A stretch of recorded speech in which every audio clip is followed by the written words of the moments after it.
come on in, now come on in, now come. Sorry, y'all. Y'all know I'm weird. Whatever. Hey everybody, what's up? It's your girl BondyBlue. So let's go ahead. Hey everybody, what's up? It's your girl BondyBlue. Okay, follow me on Instagram and let's get into the video, right?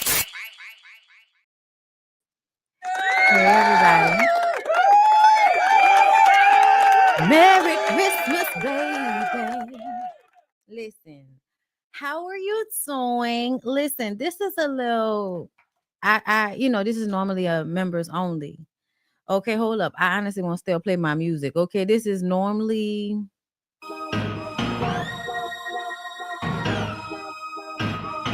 members only, members only, members only, members only. Okay, listen. That's what this normally is, but because tomorrow's Christmas Eve and Christmas is coming up, and I was just like, you know what, girl? Why don't you just give it to the people? Why don't you just give it to everybody for a Christmas present?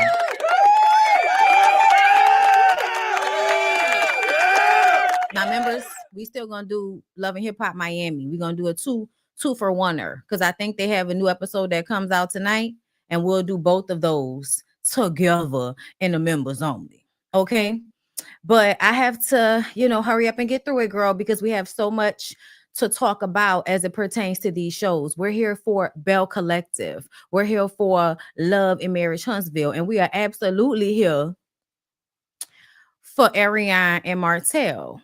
And whatever it is that they were over there trying to do, girl. Okay. But what do the lonely do at Christmas time? They watch YouTube videos. And that's what y'all do. Yes, Lord. What do they do? What do they do? Okay. So we're gonna start with Belle Collective. Before we get into it though, make sure you like the video. Make sure you subscribe to the channel. Subscribe to my other channel, BondyBlue Bites, so you can get like little clips of the BondyBlue show instead of the whole thing all the time. So you can know specifically what we was talking about. So if you cared about that, but you ain't care about that, then you can watch it. So follow BondyBlue Bites. Thank you so much, everybody. Like, actually go and do it, like right now.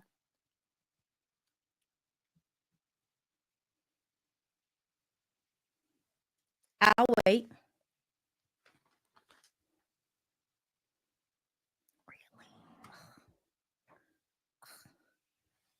What? Sorry, y'all. Me realizing that there's not a lighter around. I don't even know how this happens. Anyway, did you go and subscribe? Did you do that for me? Thank you. I appreciate it. Okay. So let's go ahead and hop into Belle Collective. Okay. Let's look through some clips, girl. And see how I'm gonna do this is because I watched it, but I did not make notes because I did not have time, girl. Again, I was outside. It's the holidays. Okay. StreamYard is tripping. But we here. So tell a friend. Tell your people. BondyBlue is on live giving y'all a members only for free. So come and watch it. So first of all, the first thing with Belle Collective, because we're literally gonna go from the clips. I don't care about stuff that wasn't in the clips. It's not that type of week, girl. Marie going down to Bishop Press and Curl. Okay, it said in the comments by Cruella Diva. Okay, that was real good. Bishop, oh no, she said the bishop. I'm calling him Bishop Preston Curl. Okay, listen. That's a bishop that you could tell at some time used to come be, sliding out somebody's ball. At some point, this bishop was sliding up out somebody's ball. Also, I'm really trying to understand. I'm really trying to understand. When did Marie get all of these children? Because I feel like nobody told us, Bishop Preston Curl, nobody told us about all of these sons. She got 3 sons and a daughter. And those are all your kids. Who do those children belong to, Marie? Are they yours? Or are they children you've taken in from family members? Because you know there's always that one auntie that she basically mama because somebody else in the family ain't shit. Okay? I don't know what's going on there. But Marie talked about the shooting that happened. They shot her house up. We still don't know what happened for who, what, where, why. And I was wondering if they thought it had something to do with Marie's mama or if it had something to do with these three boy cheering. Okay? These 3 boy cheering. Child, when I tell y'all, let's take a look for a second. Let's just take a look at the cheering for a second. The little girl looked like she gonna do well in her life. I don't know why. The little girl looked like, you know, she gonna go to school. She gonna do what she's supposed to do. Okay? I don't know what these 3 young men are doing. I don't know. But I can tell you one thing. This one with the red shirt on, I'm worried about him. I'm worried about him. Okay? I guess he's trying to freeform his locks. Everybody wants to be Basquiat. The other 2, y'all know the one on the end, that's the one we know about. This one in the middle, don't know where it came from. Okay? But I just think it's weird that we on season 5 and we didn't know Marie had all these kids. I need somebody to make it make sense for me. Okay? Because it don't make sense. Not in my mind. Not in my purview, baby. It don't make sense. Either way, Marie went ahead and got taken to the water. Okay, I don't think they had that on a clip, but we don't need it. Take me to the water. Hallelujah. Take me to the water. Hallelujah. Yeah, there you go. To be baptized. Oh, one more time. Take me to the water. Take me to the water. Take me to the water. To be baptized. Yeah. Hallelujah. Okay. She said she felt renewed when she came up from that water that they got down there. And listen, I'm a firm believer in the spiritual practice of coming in and out through the water. Okay. I'm a believer in it, girl. But at the same time, I don't think it really changes people like that. I don't think Marie gonna be that different, girl. I don't really think that. And I feel like whatever happened, it had nothing to do with Marie's spirituality. So that's why I don't know what it's supposed to change. But you know what? As long as it changed something inside her, as long as she feel different, then that's all that matter. Hallelujah. I'm not mad at her. I am not mad at Marie. Whatever you need to do. You had a cute little season, Marie, and you ended it with going to the Lord. I love that for you. All right, let's move on. So the next clip. So first of all, why Laticia and Glendale got to be playing in our face, sitting up there talking about I'm in here cooking and all of that for you. You want us to be back together. Child, y'all are back together. Y'all ain't never broke up. You doing what you do on a normal Tuesday, girl. Cooking, cleaning, waiting on that big head nigga hand and foot. Okay, it's low key what it seemed like. And then you talk about how you got a business plan for him. Y'all, let's take a listen. I want to take a listen. I think so. I have something here. What's this? I told you. Glenn's trucking business. Glenn's trucking business.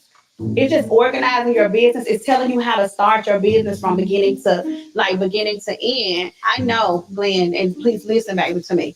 This is what I do for a living. I help people start businesses. I push people and coach people into greatness. Hold on, wait. Okay, I'm not getting on to you. No, like you moving fast.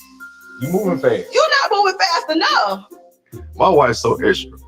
But this whole folder, this shit I gave me with affirmations and instructions on how to run my business, it's a little much for me. I feel more like a child than a client. I appreciate it, and I would love to work with you, but this is not a business that just take right off. I mean, you gotta have at least like 90 days. That's not true. How you mean it's not true on the one? Glenn, the company has been established. That's what I'm saying. You don't talk to me. You don't talk to me. It is a role that you could possibly play. Okay, where do I fit in the company? Have you ever thought about getting your brokerage license? So you want me to be the one to book your loads? There you go. You're a people person.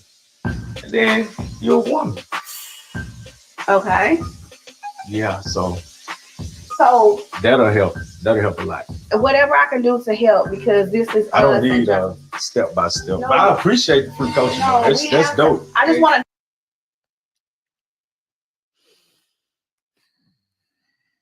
to. You want to talk about using a woman while simultaneously demeaning her at the same time? It is crazy when you watch the way men's minds work. You're literally asking her for help while simultaneously telling her with a condescending tone that you don't need her help, but you also need her help. But you need her to take your orders. So you need her to do some work, some grunt work that you don't want to do.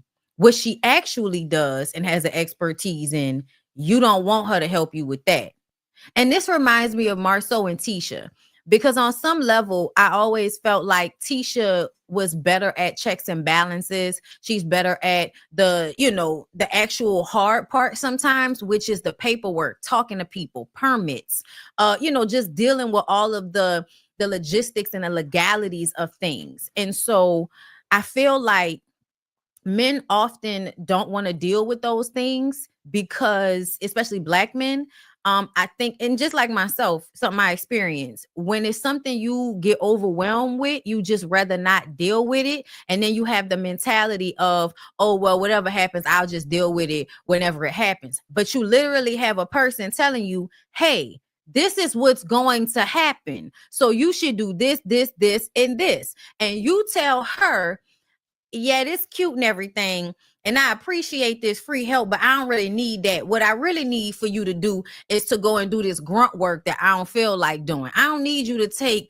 no higher role in this. Like, you need to calm down, okay? But what you need to do is do what I'm asking for you to do, which is the work that I really don't feel like doing. Just like around our household. Anything that I don't really feel like doing, anything I don't want to do, I want you to do it. And you the woman, so that's what you should do. Y'all, hold up. My dog is acting like a fool right now.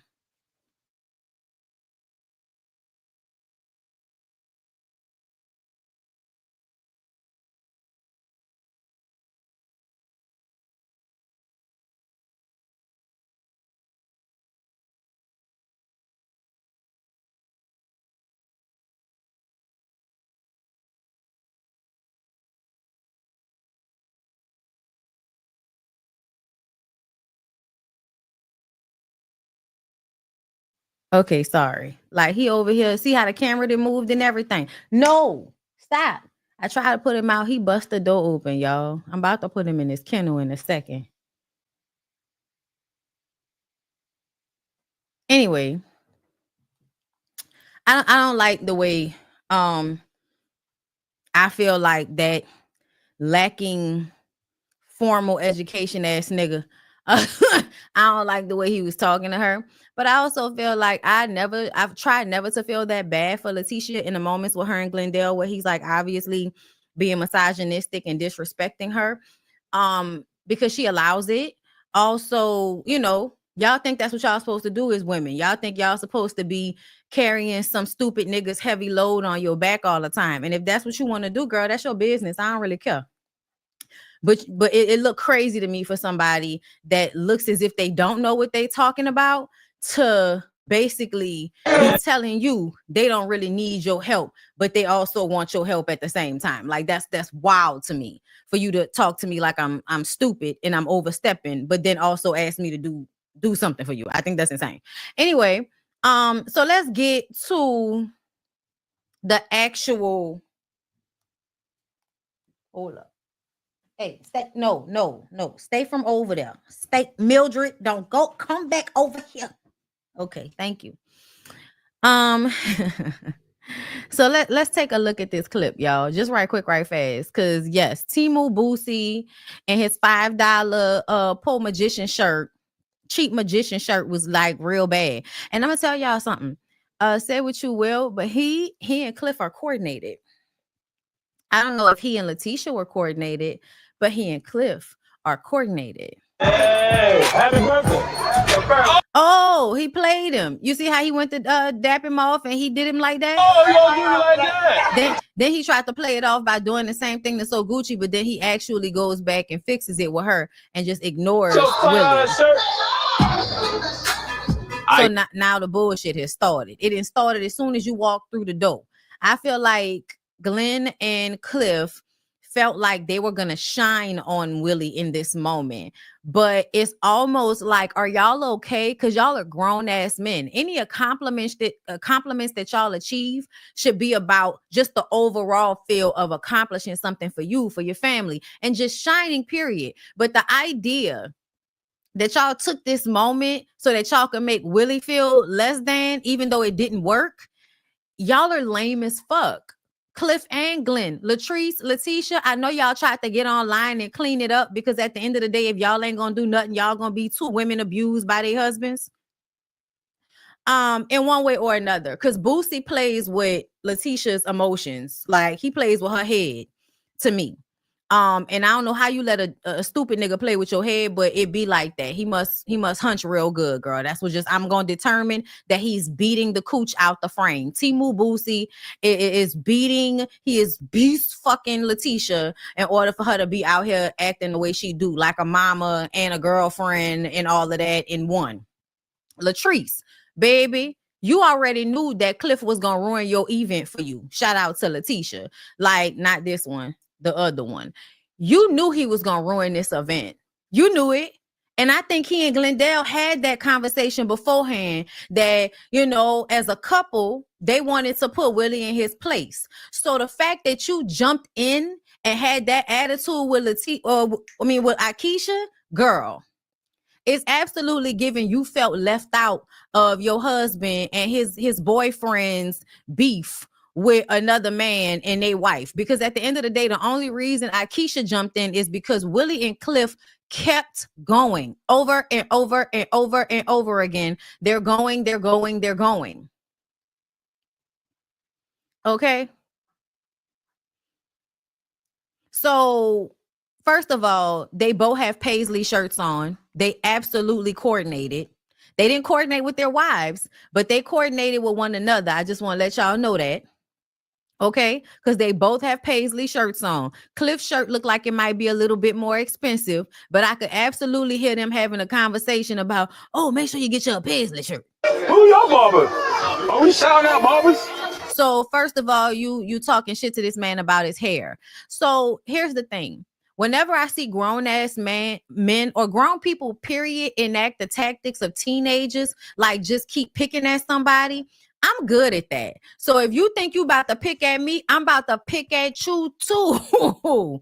Like, you and your bald fade. When I told you, I would have told him and his bald fade need to get up off my dick, because I ain't like that. I'm not really into men, Cliff. So whatever you think going on right now between us, I want you to chill out. Because you obsessing like you want to fuck me. You obsessing like you mad because you can't have me. Okay? It is giving a little Diddy energy where you feel like you and your little minion about to gang up on somebody with some type of psychological abuse. So I want y'all to peep. They keep talking shit to him to antagonize him, acting like it's a joke. I don't know where this energy is coming from, but I do not like being invited into an establishment and being insulted. And what grown person would? What grown person wants to go anywhere and have somebody keep talking to them crazy like this? Going on right now. This time you mentioned, bro, so I'm giving props. Like, And look, Nasty. and Latrice is putting her head down because she know the shit not cute. And Letitia over there fake smiling because if anything, she wants to just be included in anything that Glendale says because it's most important for her that they look like a happy couple. you sure? You want me to go back and You want to go with that shirt you got on? You don't want to walk out here looking like a broke magician. I'm just saying, you already. Come on, Cliff. You ain't not Cliff. I believe you in my way. You in my vision. I'm shooting at both of y'all. He been messing with Glenn. He been talking about his rap career. Willie can take it when you reverse this situation and you go poking at him. Listen, boyfriend. Listen, Cliff, I know you want to defend your man. I know you want to defend your man right now, but no, nobody's even talking about Glenn's rap career right now. He doesn't have a rap career. He can't rap. And if Willie doesn't think he's a good rapper, you really need to get over that. Nobody has been poking at him, but y'all damn sure been poking at Willie for a few episodes now. And I think it's about time he rolls up on y'all ass. Cause y'all like two cackling teenage bitches. It's wild for y'all to be this old, but acting like this. He enjoyed poking people, but when he got poked back, he couldn't handle it. You ain't got me one shot. You better pick one. And between dumb and dumb, I'm pretty sure I knocked the other one out. What make us dumb and dumb? I'm Y'all curious stupid. now. Because y'all are literally dumb. Because y'all think that people don't know what y'all are doing when y'all are doing it. That's why. Because y'all literally look like y'all go together, but y'all in our face acting like y'all are two straight men with y'all wives next to y'all. Wow. And that's another thing. They could keep going at Akeisha and Willie. And yes, I did hear that comment that Cliff made. I'm sitting here with a young, beautiful thing and you with Akeisha. Boy, fuck you, because you don't even want that girl. You just don't want nobody to know you gay. But you don't even want that girl. That's why you over there treating her bad and talking to her crazy every chance you get. You want to make that dumb and dumb? Yeah, I'm curious. Sitting here watching Willie and Cliff go back and forth, and then Glenn jump in. I'm like, okay, now somebody better jump in because this is getting ugly. This is getting real ugly. It's been like that. Talking about you that make us dumb. Yeah. And dumb. When you talk to you don't cross my mind like that, bro. I live rent free in your head. Who is? Yeah, you do. Akeisha and Willie both live rent-free in Laticia and Glendale's heads, period. Y'all are jealous. Y'all are mad. Y'all are envious. That's it. Talk in your mind. You're not a hair follicle on my Bro, when you went down, you put some teeth out with it. You know, we always talk to each other. That's what we do. But this today, out of all days, we joking and, you know, I don't even know how. Y'all aren't joking. Y'all aren't joking. Y'all are going in and y'all are laughing about it because it's funny to y'all. It's literally like high school bullying type shit. To put it, man. Willie But y'all are doing it with a grown man. is just a bitch. No, that's you and your old man. Cliff for real. Cliff for real, because he instigating the fuck out of the situation and putting a battery in your back. Why it sound like a third grade conversation between Joshua and his friend? You know how I feel, don't you? Oh, so Letitia, you know that your man and his boyfriend going back and forth with Willie sound like some childish ass shit, right? But you trying to make light of the moment, even though you know they wrong. Okay, so you recognize what's happening in this moment. Got it. Yeah, say it louder. Right. Yeah. I don't like Willie. So you stand up and scream, you don't like Willie. We supposed to all think that that's funny. Got it. I tell the world, I don't like this. Now you Say pointing it. at him. Say it, Cliff. Yeah, no, say you don't like this nigga. Say out loud in this restaurant full of people while you drunk and slurring your speech because you can barely talk anyway, and tell us how you don't like this man who you've been sitting up there talking about and poking at for how long now? How long did this shit go on in real time? Because to me, y'all spending a lot of time on Willie. He got to be living rent-free in your head. Fish in the pond. Little fish in a pond. That right there, that was also a projection. That's how you know that's how Cliff feels. I've been telling y'all since the beginning, Willie is a big fish in a big pond, where he's from. like Jersey is more considered a big fish, especially with Willie being a pro athlete, doing well, having businesses after the fact, them being able to have houses, you know, a house in Jersey and a house in Mississippi for whatever reason, whether they renting it or buy it don't matter. They can afford to pay for 2 large households in 2 different states. These are people that's doing well. So we all know that Cliff and JJ and all of them, like, they have businesses in Mississippi, but they are like big fish in small ponds. And that's been said. So I feel like he throwing it out there because that's how you really feel. Willie makes y'all feel insecure. And so now y'all got to keep poking at him, trying to make him feel insecure because you want to project how you feel onto him. You feel insecure around him. And if we really being real, the way most men suck the balls of football as a whole, like as an organization, as a clique, as a team, as a group, like, bitch, whatever, historically, as a syndication, as a rap label, bitch, whatever the NFL is, whatever sports is for men, y'all worship that shit.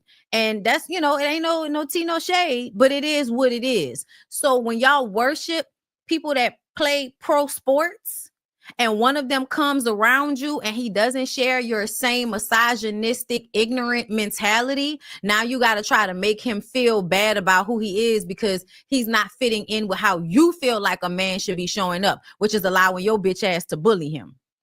Crazy. It's crazy to me that you expect a grown ass man this big who played football to bitch up to your old ass and Timu Boosie. It's insane. Y'all knew y'all was gonna get him to this level and y'all felt like, oh, aha, we got you mad. And this is when I feel like y'all should have let Willie get to him. Y'all should have let somebody knock Cliff ass over because his hip would have been fucked up. Okay. He may look like he not that old, but the way he looks real stiff to me. He look real stiff. Like if anybody knocked him off the porch and hurt his hip, he might be fucked up for the rest of his life. That's what Cliff looked like to me. So I think y'all should have let Willie run over them motherfuckers a little bit. And I know that Glendale think he can fight and all of that shit until you under a nigga because he done swooped you. Yeah.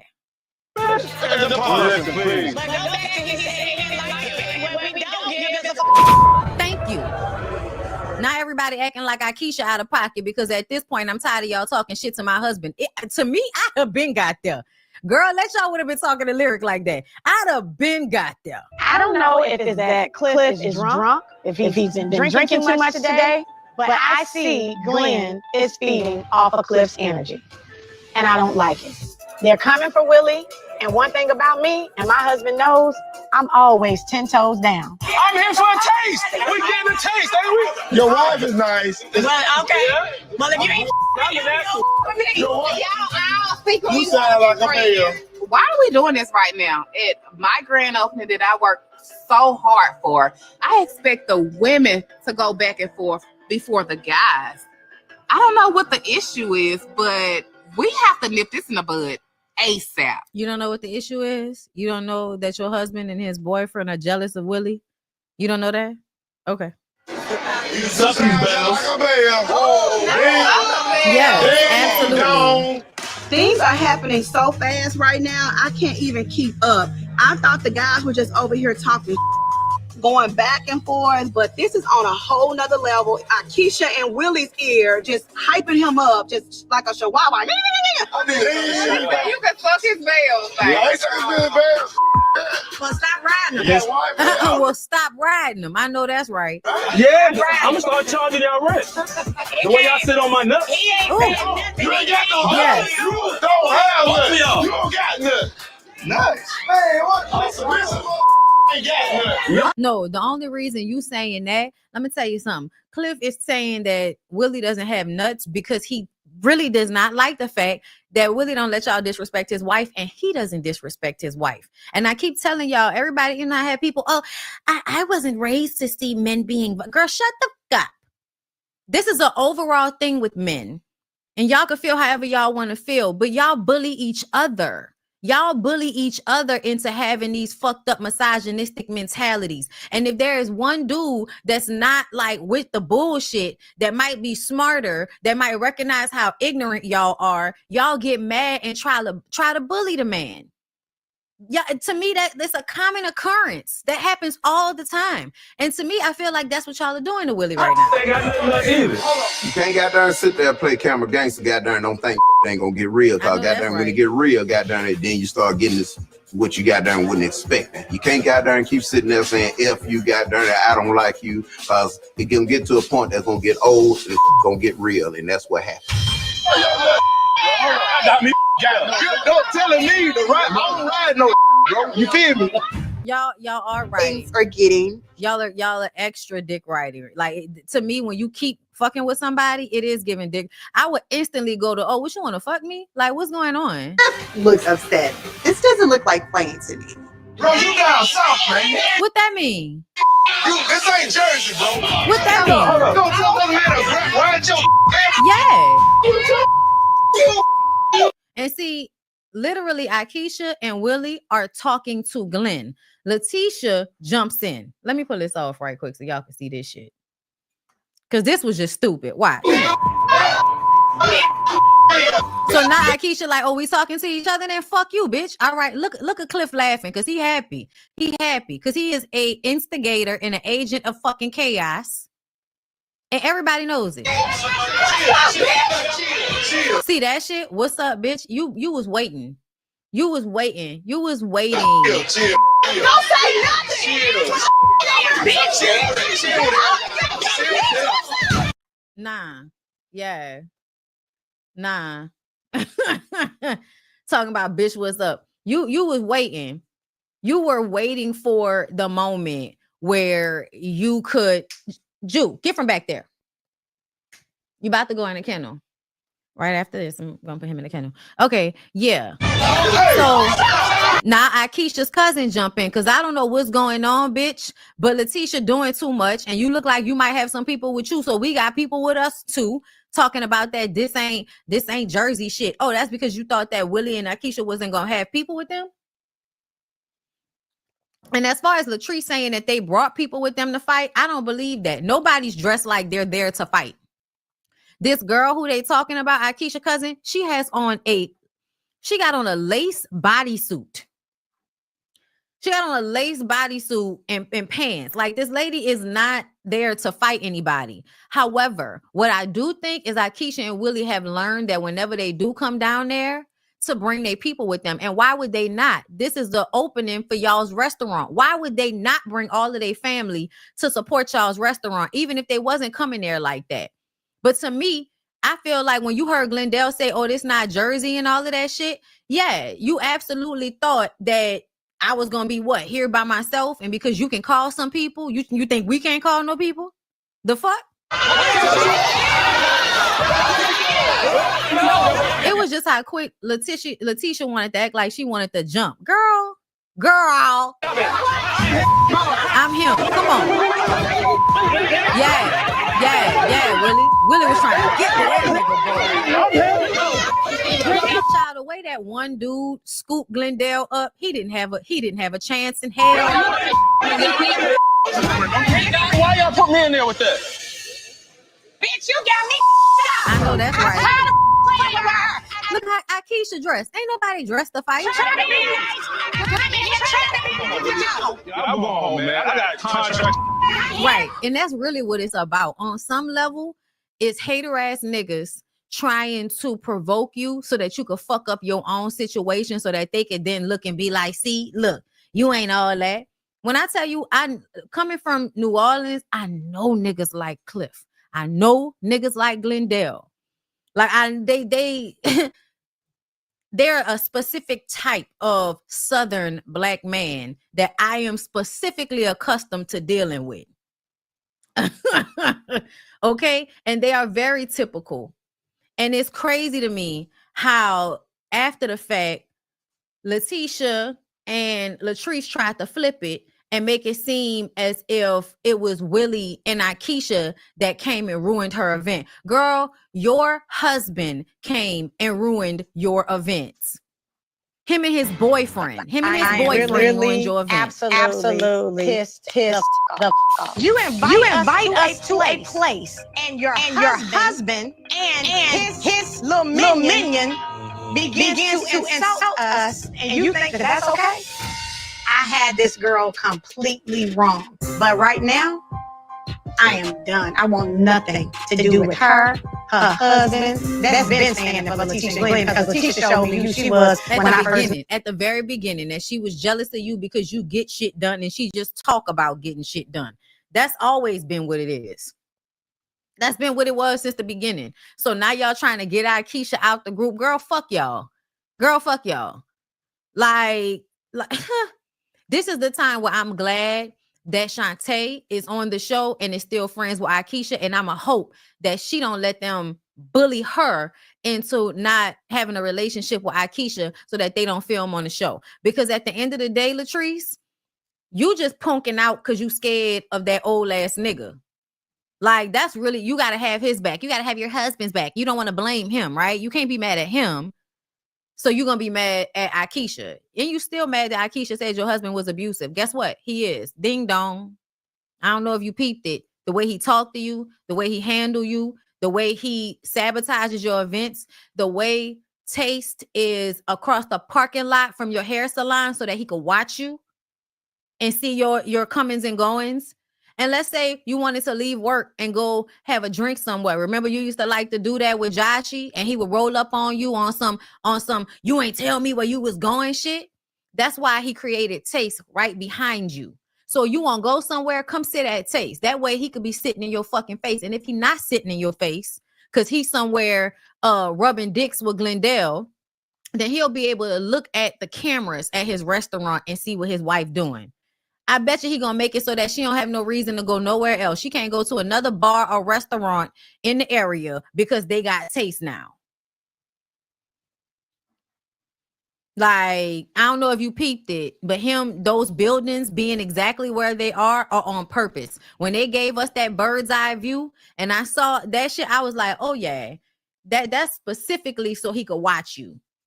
Because her salon was already there. He decided to go and get that property for Taste. Taste was an afterthought. They had already purchased her salon property. They were already working on the renovations. And now they're happening at the exact same time so that he could steal your shine. Then you're going to put Glendale's birthday at the event to take even more attention and shine away from you. And then they come in there like Tweedledum and Tweedledee with their coordinated paisley shirts. The fuck? That was all orchestrated and intentional. It was intentional. But go ahead, Latrice and Laticia. Keep looking stupid. Keep acting dumb. That's y'all business. Congratulations. We'll see y'all at the reunion show. All right. So we're going to get to Love and Marriage Huntsville, you guys. Just give me a moment. Okay. I told y'all that for some reason, StreamYard is acting stupid. But we're going to take a quick little break. Can y'all please support my channel? It's the holidays. I love y'all and I appreciate y'all. And, since this is a video that's normally just for members, but I'm giving it to everybody, support the channel, girl. All right. I'll be right back. Anywhere you go, give it on. Anywhere you say, anywhere.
right, y'all. I'm back. Arionne. We're about to get into the love and the marriage of the Huntsville girl. All right, because I was running up and down the stairs. What do we want to start? Let's start here. Water freshen up my drink. That sound more like. Yeah, I need some water. So this conversation between Maurice and Melody. So I titled this video Messy Melody because Melody is literally going around being messy, girl. She is. She being messy. She going over to this one having conversations. She going over to this one having conversations. And then when it all boiled down to it and you get to Kimmy, you don't have nothing to say. You don't want to talk to her about it. And guess what? I don't care. I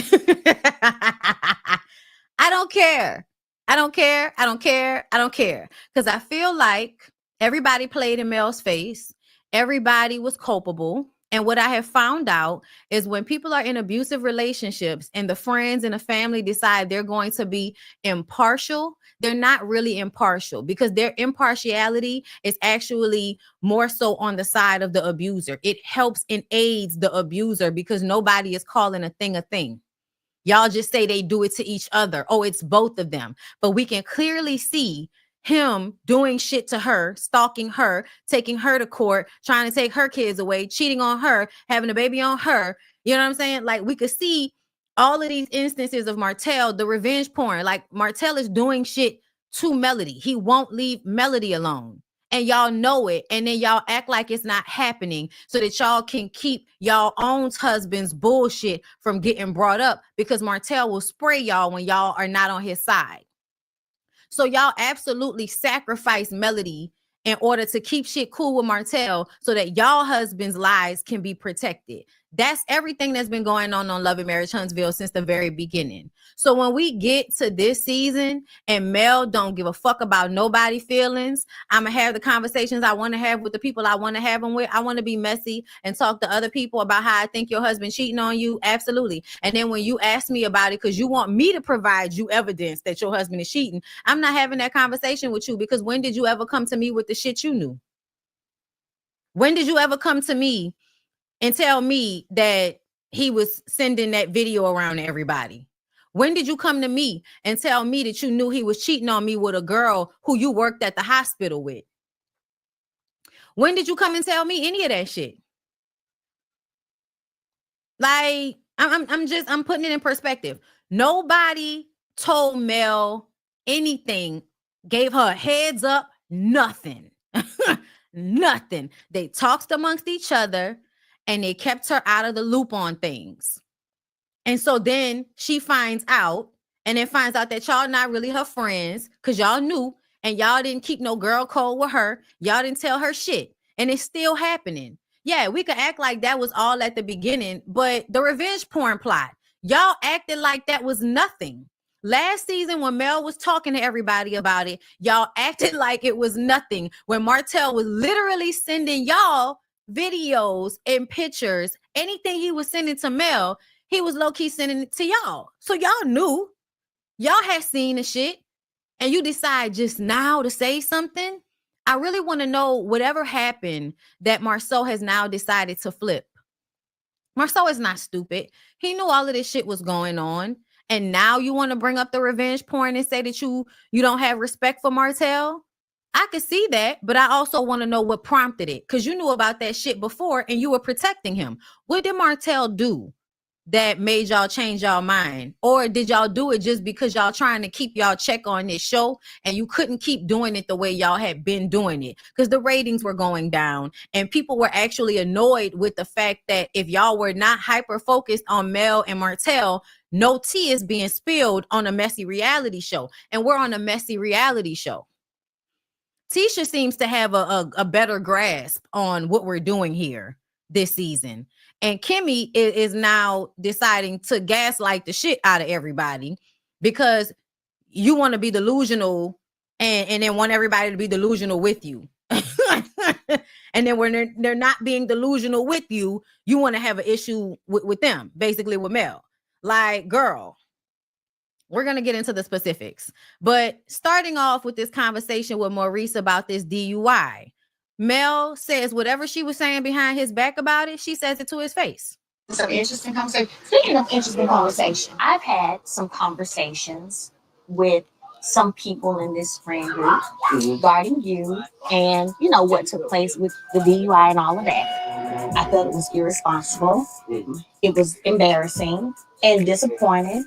And I felt like the response the day after could have been more appropriate versus it seemed like it was right back partying. Hey, bottles back up again. You know what I'm saying? Like, and that to me is a valid point when you think about the way Marceau likes to give Maurice likes to give long ass speeches and act like he, you know, is above everybody.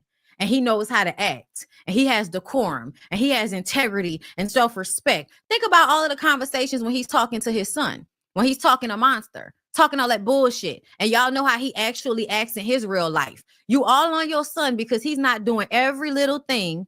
But you don't get on him. Well, before you weren't getting on him about helping around the house. So it's not like you were teaching him responsibility and you don't actually help around the house like that. So you're not showing him how to actually be a responsible man in a household. You're just showing him how to find some woman to rely on.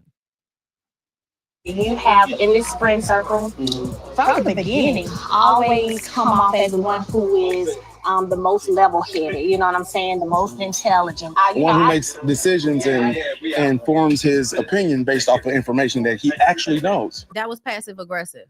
That was passive aggressive. So now we can already tell you're getting, this is defensive right now. He's upset because yeah, you're trying to keep it calm and all of that. But essentially you don't like the fact that she's calling you out, that you are being a contradiction to how you present yourself to be. And because you don't like that, now you want to try to flip it and make it seem like, oh, well, you don't know what you think you know. You're coming to me speaking on something you don't know. Nigga, you got a DUI. You got a DUI and you got on the internet right after and was drinking and laughing like it wasn't a big deal. Your response was immature. Your response was immature. The way you showed up at the house with Kimmy and Kimmy got to keep her calm like a parent talking to a sullen teenager. Yeah, you're immature, my nigga. For you to actually try to act like we're going to argue about whether it happened the way it happened, you got a DUI. Just because you got out of it, because you found a way to find a legal loophole like everybody else do to get out of DUI. Sorry, Karen. Okay. But you were trying to use a legal loophole. Karen, she was trying to, talking about that Miranda right shit.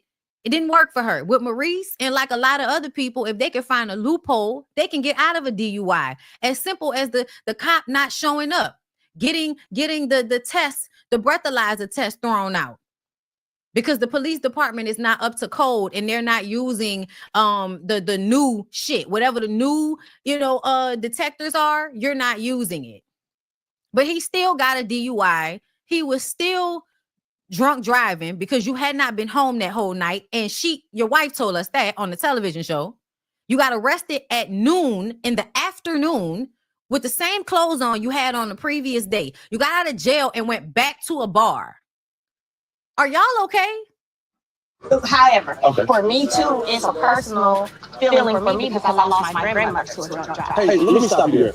Do you know anything about what actually happened that day? The report, unless the report from the police is false. Okay. What? Did you catch that?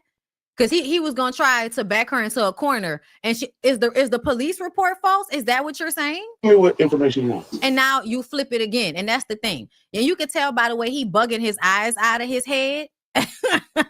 You could tell the way he is bugging his eyes out of his head that this is the moment where he think he got her. Why don't you tell me you were No, there? tell me what information you know. Why don't you tell me you were I there? was the only one there. That's why I know you don't know any information. There was.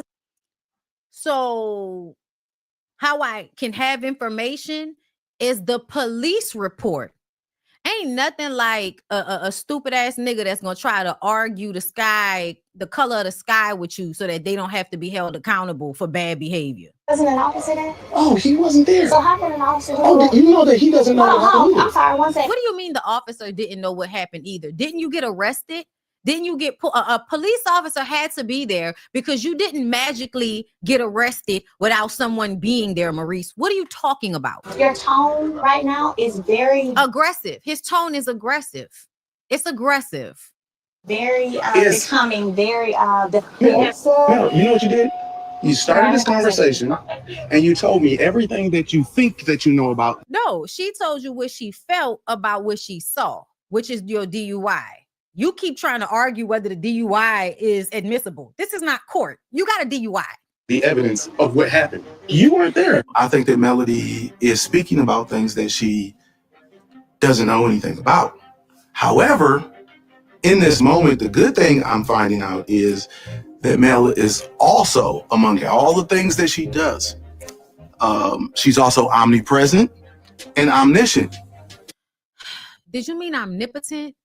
Did you mean omnipotent? So you're basically trying to act as if she's deifying herself and acting as if she's all-knowing because she is holding you to task about a DUI that's public knowledge. You see the gaslighting that's happening here? And if she keeps working, she's gonna wind up being a deity. No, for a fact you got arrested for DUI. There we go. And all I said to you was straight up, based on that, you being arrested, period, for a DUI, I would have liked to have the next day, you being who you are, had given a different response. So she literally is explaining this again. What's my response? He's being sarcastic. Well, what should my response be? Like, you don't really want to hear, because you know what your response should have been, Martin Luther King. Wish you had been like, hey, this could have cost me my life, like a whole, just, it could have been made something so much better. This is the issue, though. I'm not going to let your opinion dictate my life. But it's not about an opinion dictating your life, stupid. Now, here's the thing. This is something that actually happened, right? She expresses how she feels about it. When she says shit to other people, like the Kimmy situation, right? Kimmy's like, oh, you're talking about it with other people, but you don't want to talk about it with me. Well, she wanted to talk about it with the person that it was about, Maurice. He doesn't have any remorse. He doesn't give a fuck. But I think it would have been nice to maybe held a little bit. I'm listening to your opinion over the years, right? No, you haven't. I haven't shared my disappointments with you. I've taken advice from you, right? No. Now you're just being a sullen child and just defying the situation. Like, you're acting as if you've never given anybody advice and you always give unwarranted advice that nobody asked for because you want to make it seem like you're smarter, when really it's obvious that even though you're the older brother, Marceau is smarter than you. Yeah. I don't take exception to her voicing her opinion.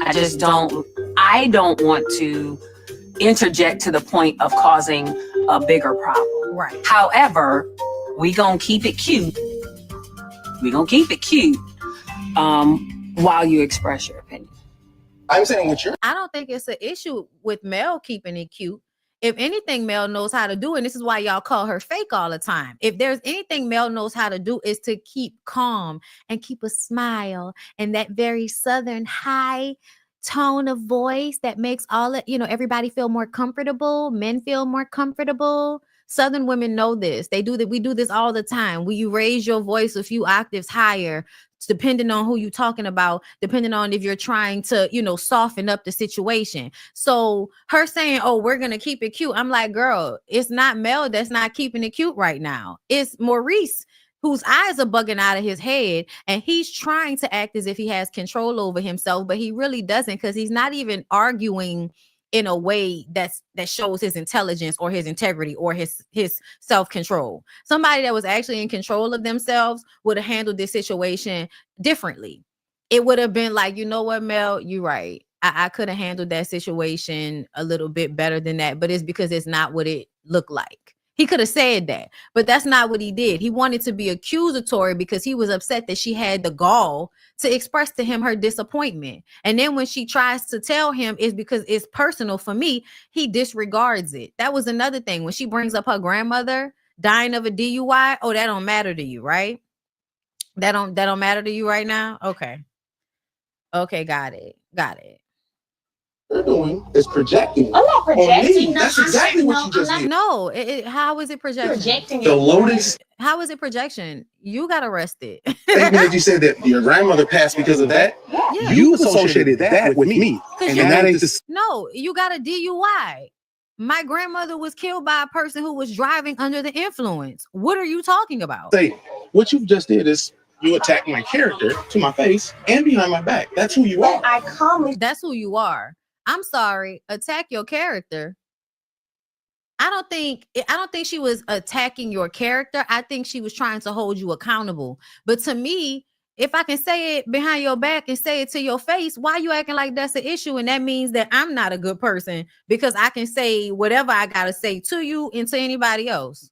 That makes me a bad person, but you not giving a fuck about a DUI or how my grandmother died from a DUI. That makes you a good person? I started this conversation sharing with you. Hey, I know No, you everybody started gonna with talk. attacking me. No, I said That's I know absolutely everybody's what talking. you I said, hey, you know I'm a straight shooter. I'm gonna talk to you. It wasn't an attack, but you feel attacked because you were wrong. And normally when people feel defensive about something they know they did wrong, they don't want anybody to make them feel worse about it. But also the only way for you to stop getting DUIs is for people to actually hold you accountable instead of hemming and hawing and making excuses for you like everybody does.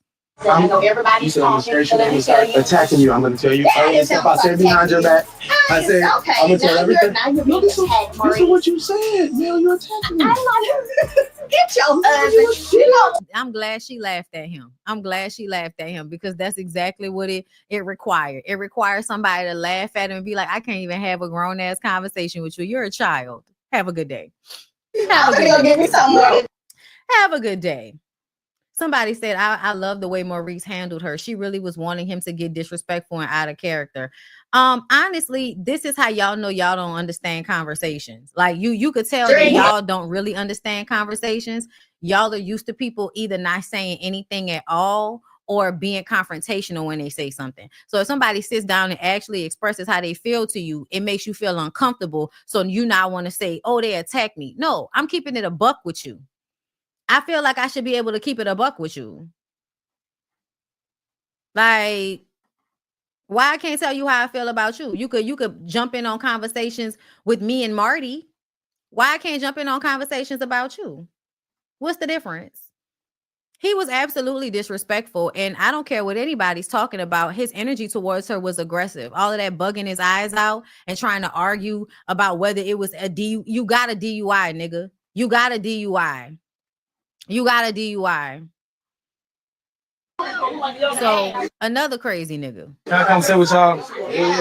I didn't drink that much, so I don't think I'm good. I came in a little emotional. That's why I want to start off. Like I said, I don't know, ladies. I didn't mean to. Let me reintroduce myself. Marquez. I'm your father, husband, whatever you want to call it. I don't want to be messy because I'm not a messy person, but I am emotional and I do want to be transparent. So you've been around long enough to know that Trish is not an easy person to deal with. How do you have a healthy co-parenting relationship with the person who triggers you or the people who trigger you? You got to know what the triggers are. Maybe you just are the trigger. I think the trigger is my raw emotion and the fact that we never communicated. Right now? Okay, so let's talk about this right quick. So I think that Marquez is a lot like Martel in some respects. You're not dealing in reality because reality makes you feel shame and guilt. The fact that your son had to call you over and tell you to relax and stop like talking shit about his mom to every table you sit at because you feel ashamed at the fact that you have not been there for your kids. Your shame and your guilt about abandoning them and your selfishness is your load to bear. But you are spreading it around to everybody so that you can feel less guilty and feel less weight. That's what Marquez was doing this entire, this whole little graduation party is him trying to help himself not feel bad about being left out. I think he uses his emotions talking about, I'm emotional and I want to be transparent. He sounds like somebody that has learned how to weaponize therapy against people, the language of therapy. But you weaponize your emotions. You weaponize your emotions. You want to cry and make people feel bad for you, but essentially, it is you, son. It is you. Child, listen. They about to have their conversation, but they homeboys is all like, all right, we gonna stand around and just make sure this don't go nowhere. I want to know when Ken went and put some more body oil on his muscles, because I feel like he went and put body oil on his muscles right before they did this scene. We ain't had that, so I ain't gonna lie, I don't like it. I don't really like us not being able to congregate in a manner to where it's not awkward, bro. You have the issue, you have the problem, right or wrong. I don't have a beef with you. I keep telling you that. I don't have no problem with you. You good, bro. You got the kid, you got my dog, you got the house, you got the girl. So I know you're not thinking about See, it. that's where you're There's wrong. no hostility. Hold on. That's where you're wrong, bro. Like, I told you this last time we talked. I'm here to assist you. But we don't talk, though. Don't you want to know what's stopping us from getting to know each other? You, bro. These conversations, if they're not going to push us forward, bro, what we need to talk about? Because eventually I'm going to just get tired of damn talking. My job is to take care of this household, take care of them kids, take care of my kid, keep making sure I'm putting food in this damn house, making sure these bills get paid on time. Hey, I ain't going to lie, bro. There's nothing in this world that can keep me from my kids, bro. For one, my question is, can you have kids? And even if you can't, when you come across people that have children, it's almost as if I feel you want to overcompensate, and it's not because it's about me, it's because you don't have your own biological children. Okay, so peep this. I feel like there may have been some truth to him overcompensating with other people's children and doing the most. I think there's some truth to that, but I also feel like Ken is still overwhelmingly right in this situation, and Marquez is crazy. In my opinion. I'm gonna tell you what it is. As a man, you have obligations and you have duties. Yes. You take care of them no matter what the situation. How I was raised is when a man comes in someone's life, then they obviously have an initial conversation with the man who is the father of their children first. Not if you're not present, though. Not if you're not around. If you're not around, I don't have to have a conversation with you at all. I think a lot of, and I find, I could be tripping, but I find this a lot. Men feel like it is always the mother's responsibility to make sure that their children don't see the truth of them. You could not show up. I'm supposed to tell my child lies to protect your image. It was the same shit with Martell and Mel. Like y'all, everybody wants Mel. Don't say that. It's the truth. It's the truth. But you don't want the truth to be said because it makes you look bad, and you don't want to look bad. It is what the fuck it is. If you don't want to look bad, be different. You gotta be present though. No, I think Marquez has a little bit of, I'm not gonna say hate. I would say maybe a little jealousy. I don't know if Marquez actually appreciates and understands the quality of man and the caliber of men that his kids are, allowed to have in their lives. It takes a strong-willed person, a disciplined person. It takes a devoted person to especially take care of another person's kids, So, yeah, for sure. I was definitely throwing that shot at Marquez. When you're not present, you allow me, the outsider guy, to build a relationship with you not being there. And what happens with that is Zarya goes to school and talks about me and not you. They call you her daddy the day after Father's Day. Well, whose fault is that? Whose fault is that? I feel like it's Trish's fault. No, that's your fault, bro. You're not there. It's actually, you know what? It's all our fault. What I say about trying to spread around the guilt and the shame so you don't have to carry the load of what you've done. Place to where you're trying to accommodate another person and they're not doing their jobs. So I'm gonna just say this, because Trisha comes over eventually, and he continues to gaslight Trisha. Like, even their conversation that happened later on, we can just go ahead and move on to that, because at the end of the day, I do feel like everybody was being messy. All the adults were like not holding their shit together for the sake of the kids, as far as I'm concerned. Like, Ken is using this as a moment to show that his dick is bigger than Marquez. Marquez is using this moment to try to, dissuade guilt that he feels from not showing up. And Trisha is trying to use this as a catchback moment because she's tired of what Marquez has put her through. And to be honest, I feel like a part of the reason why she doesn't know how to argue or have conversations is because of Marquez. I've noticed consistently, and Maurice did the same thing. Y'all will try to change reality. Y'all gaslight people, flip things on them. The things you've done, you act like they did it. All of that type of shit.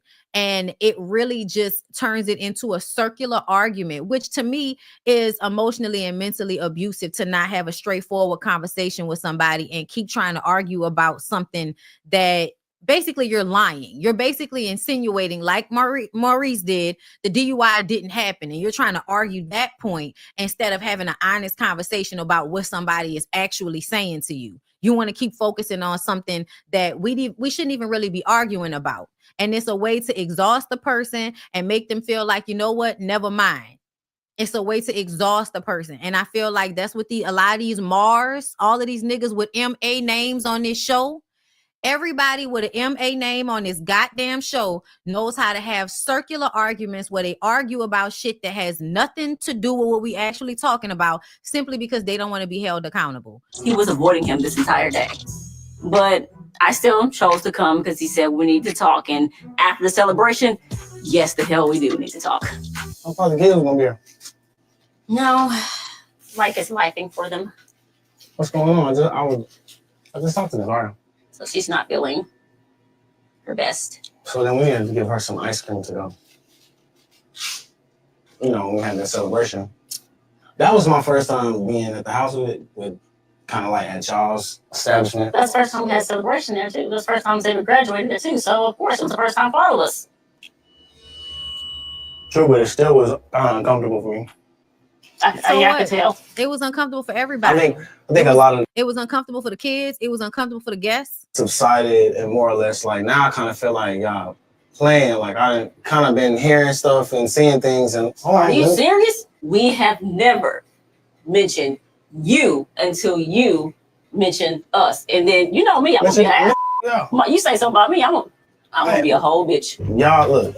Y'all gonna have to stop talking about me and acting like I'm not a father. Hold on, relax. You crazy as hell. You gotta stop talking about us. We don't wake up with you talking about us. Neither do I. Yes, dude, you know how many people that came and said, "Oh, I don't care about what these people gotta say." Because you gotta stop getting emotional and saying.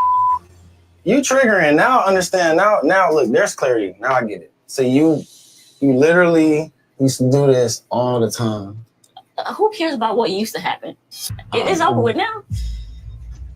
He was trying to pull her into another circular argument. So now we're going to start arguing about the shit that happened in the relationship and it don't even matter. At the end of the day, he continues to flip shit on her throughout this entire conversation. And that's why she gets so frustrated. It's because he just keeps moving from the next thing to the next thing. I don't care about what happened in the past. But you should care because you not caring is affecting our children. No. So now her not caring is affecting the children, not him not caring and not showing up. I do is show up. Listen, first of all, I've always shown up, Trish. Okay, no, you haven't. Dude, are you okay? Tell me. So he's already admitted that he hasn't been there for those kids in the past 2 years. So I don't know what he's talking about. He's already admitted that. Are you serious? So I'm not talking to the kids over there?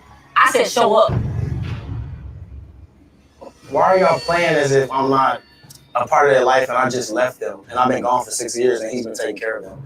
No one said that. Yes, if Ken wasn't in your life, do you think that our children's lifestyle would change?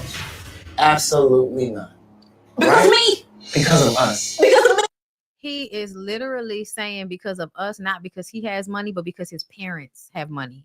I think he is an absentee father and his father takes the responsibility. And this is why I tell y'all sometimes people who don't come from two-parent households really put a lot of weight on assuming just because a man is from a two-parent household, that means he's going to do what he's supposed to do. And it does not mean that all the time.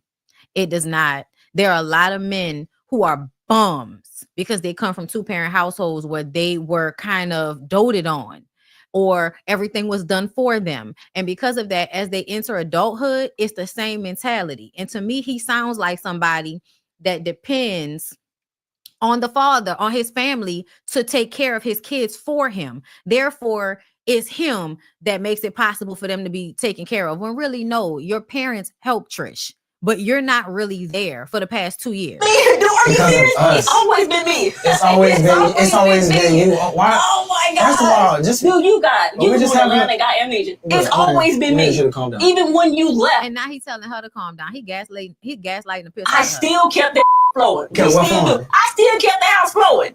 them kids didn't miss a beat, and I wasn't gonna let They it was because never it's gonna me. miss a I'm beat. Marita. It wasn't gonna happen What regardless. does that mean? What Are you does that serious? mean?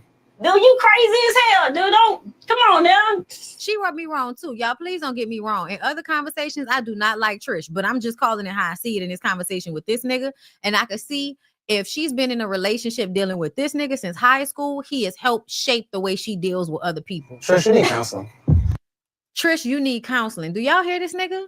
I feel like I was a good husband. You think you was a good husband? We've already heard he was not. Well, if you feel that way, I'm not sure if there's you were no a need to good explain. wife. I'm not sure if you were a good wife. Because I'm not sure you had the proper example. I'm not sure you had the proper example. You see what I'm saying? Now you're throwing slugs at the family dynamic. What did I just say? A lot of these men that come from two-parent households, if their parents still together, they use that as a tactic to make women feel like they're great, right? I know a lot of men like this. They come from a two-parent household because, you know, I did too. So I went to school with a lot of dudes and then watched them grow up, even in my own family. They rely on the fact that their parents have kept their shit together. They rely on that, right? So they use that as a tool to make women who came up in one parent household, came from a single mother household, to make those women feel like they're great. They pedestalize these men. Oh, because look how your family be. Oh, I didn't have that in my family. My daddy wasn't never around. So it automatically puts them on a pedestal to these women. Like that's what they do every time. And that's why he's telling her that she didn't have the proper example, probably because she didn't grow up in the same type of household as him. He's always probably used that over her in some type of way. You know what I'm saying? You crazy as hell. You didn't have the proper example. Let's move on to the future. What are we gonna do for be better for the kids? How are we gonna move forward for the kids? Who cares about us? Let's talk about their feelings. Let's do what's best for them. I want to continue to come in here. So I believe that over time he has like been around, but I also feel like it would probably exhaust me for him to be around because of the way he acts. It's almost as if he can't help it. Okay. Now let's get to this conversation between Laticia, Trisha, and Kimmy. They all look so beautiful in this scene. I do want to say that. Like everybody looked beautiful. You know, I love Kimmy's natural hair. I think Trisha's body is fucking sickening. And y'all know I got my little crush on Tisha. So yeah, everybody look cute, right? Everybody look cute. Yeah, he showed up in rare form too. He did. He's chatty. He talks. When I tell you, he talks about he was going around trying to tell He is an emotional vampire. Marquez is exhausting. everybody his story. So is he like an attention seeker now? He is. Okay. He is, but he's also sensitive and he's emotional. Dang, I should have been at this. Can we do a redo? Barbecue 2.0. Right. Yeah, they was working, baby. They were definitely working the nerve. I didn't want to say that part, but the feisty girl over here, She came out. she was saying Melody as well. She was like, I'm about to go down the road and just. And look how excited they about to be about the fact that the new girl who possibly fucked Mel's husband when she was still married to him, who they've brought on the show. Look how excited they are that she threatened to slap Mel. I did tell Melody her. I said it's about to be a domino. She was like, yeah, she said, I'm tired of you. I'm tired of you. Because they were pissing me off. I mean, you know, I ain't gonna build up resentment. That's sexual. What you talking about? Oh no, Hell no. But you talked to Mel since the girl trip. I have. She started asking questions that made me think, like, you say you don't care, but you do care. She was asking me to describe the house. Describe her house. Yeah, I'm like, Wow. I know how many people are training Well, home. she So has to describe the house that you went to when you saw her. I said, yeah, it was a long ass roll. She was trying to see if it was her house. Which house did you go to? Because one of them you would definitely remember because it's about a 15 minute drive up. No, it wasn't on the drive because I went to the deer. Or I went to the animal or something out there. They out at nighttime. So that doesn't give, I don't care. It doesn't matter. I don't know. Like, she didn't have all them questions in St. Thomas when we were talking about it. But you got a lot of questions now. I know why, because y'all brought it up at the table because y'all wanted to embarrass her. And so she shut down as to not give y'all the opportunity to embarrass her with this Trisha and Martell shit that y'all were obviously asked to bring up. Okay. That's why. And then she waited to have a one-on-one with her as to not give y'all a moment to be feeding off of her responses and getting involved and jumping in like y'all know y'all like to do sometimes. Specifically, if it had been at that table, Destiny would have jumped in and had an opinion. It would have been fucking annoying. So I think that's why she decided to wait and have the conversation with Trisha so she could find out what's going on. She wanted to know if Martell was cheating with Trisha in her house. Yes. I think just to showcase that this nigga ain't shit, really, more so than the fact that I care, because I'm not about to get back with him. So if I care because I want to know, then fine, yeah, I care. But outside of that, so what? What does that mean? I'm not about to be back with him. Like we're not about to go back together because I want to hear from the horse's mouth what happened. Like me personally, I'm a nosy bitch. I like to know stuff. I just like to know. So that's why when Mel is asking all of these questions to find out what happened, regardless to the fact that it's over or not, I still want fucking know. I want to know. Did you have somebody in my house when I went out of town? I want to know which house it was. I don't care. I want to know.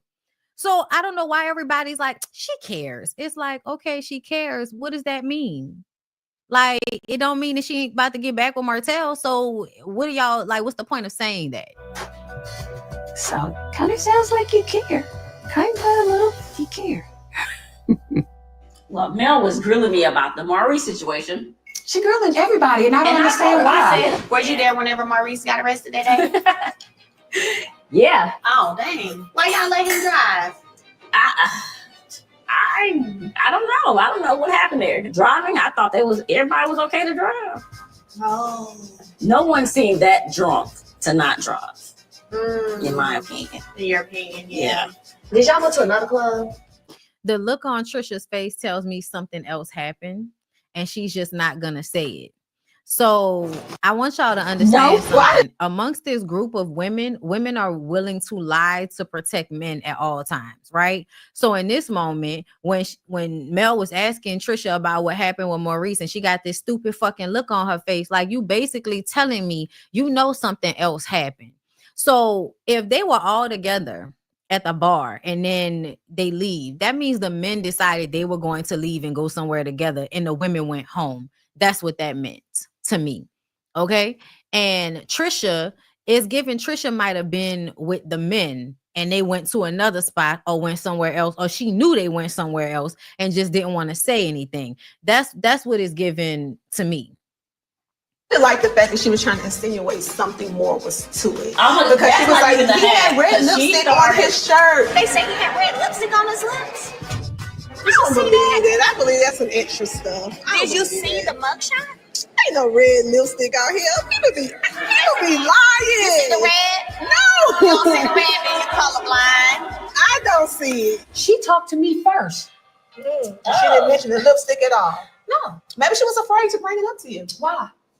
You're my Maybe friend. she didn't want the Baltimore Kimmy to come out. But that's my thing. I will receive it better if you're my friend trying to give me honest. Yeah, like you're concerned versus being messy. Correct. I get you. That's my point. If you Well, I think she did that the first time, and what she got from you was the brick wall. She got the brick wall. I think she was beginning to ask you when she first. You didn't even want to specify what time he got arrested. You know, oh, it's a close. You know, it's a case. Okay, well, I'm still gonna say what I want to say about it, but you let me know that you couldn't talk to me about it. But let's go ahead and keep going. Invited me out for today. That's how I'm glad to be here. Like I was like, okay, Kimmy, okay. I don't often get to do the inviting. So You usually invited. yes, I'm usually invited to come get the food. Yeah. But this is like on Everything I Love. I wanted us to link up without everybody else because I wanted to have a conversation in regards to some of the stuff that we've been talking about over the last few weeks. All of it, for the most part, is centered around Maurice and his arrest. My biggest issue in this, to be honest, was that I literally just had lunch the other day with Trisha and Tisha. Okay. And both of them shared information with me that you shared with them in regards to your sentiments about some of the arrests and some of the timing of it. And Trisha was like, you know, she was drilling me like on questions and timing and da-da-da-da. And Maurice. Because Trisha is an easy person to tell when she's lying. That's why. If you're not gonna tell me, and Tisha not gonna tell me, every time I tried to find out what was going on, y'all didn't want to tell me. So I asked Trisha because I know she was there, and she can't lie as good as y'all. Had lipstick on. Teacher said you said same thing to her, and you showed her. Y'all looked at a picture to see like, where's this lipstick? Where's the lipstick? It's been all over the internet. Like, we've all seen it. And I asked the question. I think the whole lipstick part was a bit out of pocket. The arrest itself is public information. It's whatever. It is what it is. However, that part, I didn't think that was friendly. And you actually talked to me face to face, and you never mentioned those things to me as far as being concerned about. I'm assuming the implication is where he was or where he could have been. And quite frankly, why would you even say that? Like, why would you think that? That to me, this is a gaslighty ass moment, right? This is a gaslighty ass moment. I've literally had somebody ask me some shit like that. Like, why would you think that? I think that because my eyes are open. Like, my eyes are open, right? So in this situation, your husband got arrested at 12 o'clock in the afternoon with the same clothes he had on the night before. People are saying he might have had lipstick on his lips, which is a possibility. I'm not exactly sure. You said that you had to wake up and go looking for him and you could not find him. So that meant he slept out. So all of that right there, that's just based off of what we know from the DUI and what you've said. That's enough. Like, just that information I just gave y'all, that's enough to make me feel like Maurice is probably out here cheating, because you didn't know where he was. He did not come home. He got arrested in the middle of the day, which means he was out by somebody's house. It's Huntsville, Alabama. Nothing stays open after 2 in Huntsville, Alabama. So at the end of the day, if this nigga did not come home, he was at somebody's house. Or maybe he was down to you know, his business where they used to have them parties, allegedly. So for her to sit there and ask Mel, well, why are you saying this? It's like, so you want me to lay it all out on the table why I think that your husband is cheating, so that you can then argue each point with me? Because that's all you're gonna do. And I can understand why she don't feel like having that conversation. That's the same thing that Maurice did. She tried to have the conversation. It was actually about Maurice. It's not about you, Kimmy. It's about Maurice. And I understand that's your husband, but we're in a group and we can have conversations with each other. So how I felt was about him. So I had the conversation with him. And the way he flipped it and wanted to argue about whether the DUI actually happened and whether a police officer was actually there and what information I actually have in order to have an opinion and being attacked, all of that shit. I think what she comes to understand is there's no point in having a straightforward conversation, because all you're going to do is argue with me about why I think the way I think when you're not going to change my mind about it. So what's the point? I'm gonna let him finish, but that's what I believe. And I tell you all the time, I hate when Mel doesn't just say what it is. Like, bitch, just say what it is. Say what it is. But it's not her way. That's not how she do it. She likes to decide when she's gonna withhold information, and for whatever reason, that's what she decides to do. She does this all the time with people. She did the same thing with Tisha. Tisha gonna ask her, where's the proof? Bitch, you go find the proof. What I'm giving you proof for? You ain't give me no proof. And I remind everybody yet again, when everything happened with Martell, as it consistently happens, they always know what's going on. Yet when they talk to Mel, they act like they don't know what the fuck going on. I just want to remind y'all, everybody does this. To be honest, you know how the way you just said, you know, you don't care for it. I don't really care to have that conversation with you, to be honest. I don't recall you asking me, can we wait till the facts come out? But I do recall you feeling like I'm not talking about it, you know, like, not talking about it. And I backed off, right? I'm like, okay. And I didn't say why. I don't remember exactly. I'm sure you probably, because it's an open case, I guess. So I'm assuming that's probably why, which makes sense. I don't disagree with you feeling that way, which is why I backed off. So you're saying that you're not going to have a conversation with me about what I'm asking you in regards to what you said to Trisha and Tisha Because I said I didn't. Because they've already told you. Yeah, I mean, they've already told you what I said. So it's one of those things where it's not really necessary for me to repeat what you already know I said since they've already told you. But I'm asking you a direct question in regards to what you said about my husband. And I'm telling you that whatever they said, I said that shit. And I think it deserves an answer. That's what she said. But you already have my opinion because they already shared it with you. So, you know, I don't feel like it's a conversation necessarily for you and I to have because it was not about you directly. The implication in conversations that you're making, going around talking to people in regards to the lipstick and his whereabouts, are what I'm trying to address now because it's in regards to my husband and it's coming from you. I think that's not cool. It far exceeds the fact that you rendered your opinion on an arrest. My issue. So I can have an opinion on the arrest. I can't have an opinion on if he's cheating or not. Is this. And to be fair, your kind of cavalier attitude about it, like I'm not going to talk about it, really doesn't help me feel like that it was unintentional. So, and again, Maurice's cavalier attitude about the DUI. We're all having the same feelings. I don't know. Do you have some kind of information, some kind of proof? And that, do you have some type of information, some type of proof? So you want me to prove that your husband is cheating on you because I think he's cheating on you based on the information that I have, which is the same information that you have. Again, go ask your husband. Kind of something that would lead you to believe that. What would make you say that? I feel like you asked me like how dare I ask questions about something. I'm gonna ask questions. Melody is a wordsmith.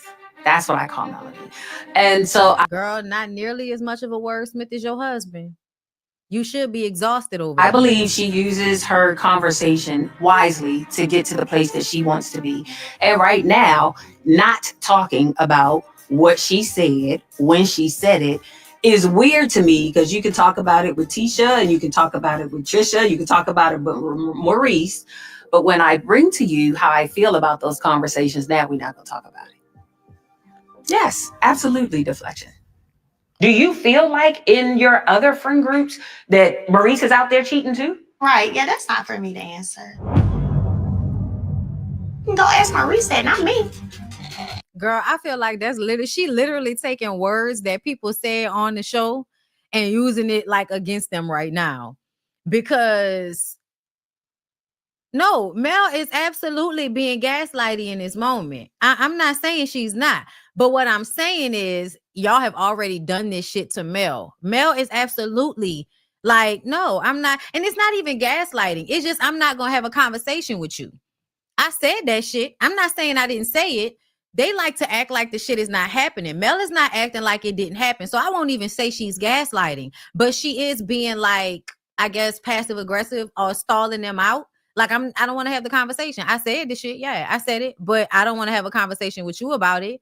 Cause like, what is that? What's the accomplishment? Like, what are we trying to accomplish with the conversation?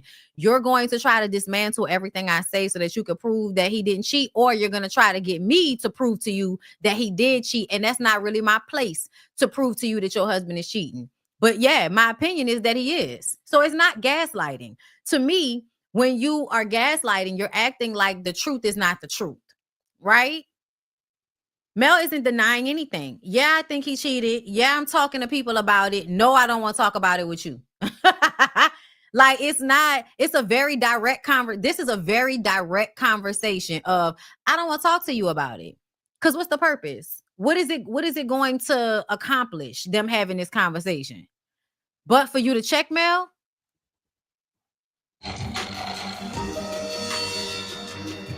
And again, let's not forget. And I think another reason why Kimmy was like sucking her teeth and shaking her face, shaking her head, not just because it's bullshit to her, but also because you've done the same thing. You did the same thing. Whenever somebody would come to y'all and ask y'all about what y'all heard or what y'all know, y'all would stall Mel out and act like y'all didn't know what the fuck was going on. Y'all never gave that girl a heads up. So as far as I'm concerned, this is just her giving them back all of the energy they've been giving her for seasons, and Kimmy knows that. Stop with the dumb. I'm saying if you think it, say it. We don't have to pussyfoot around with it and play with it and, go to person. Say it.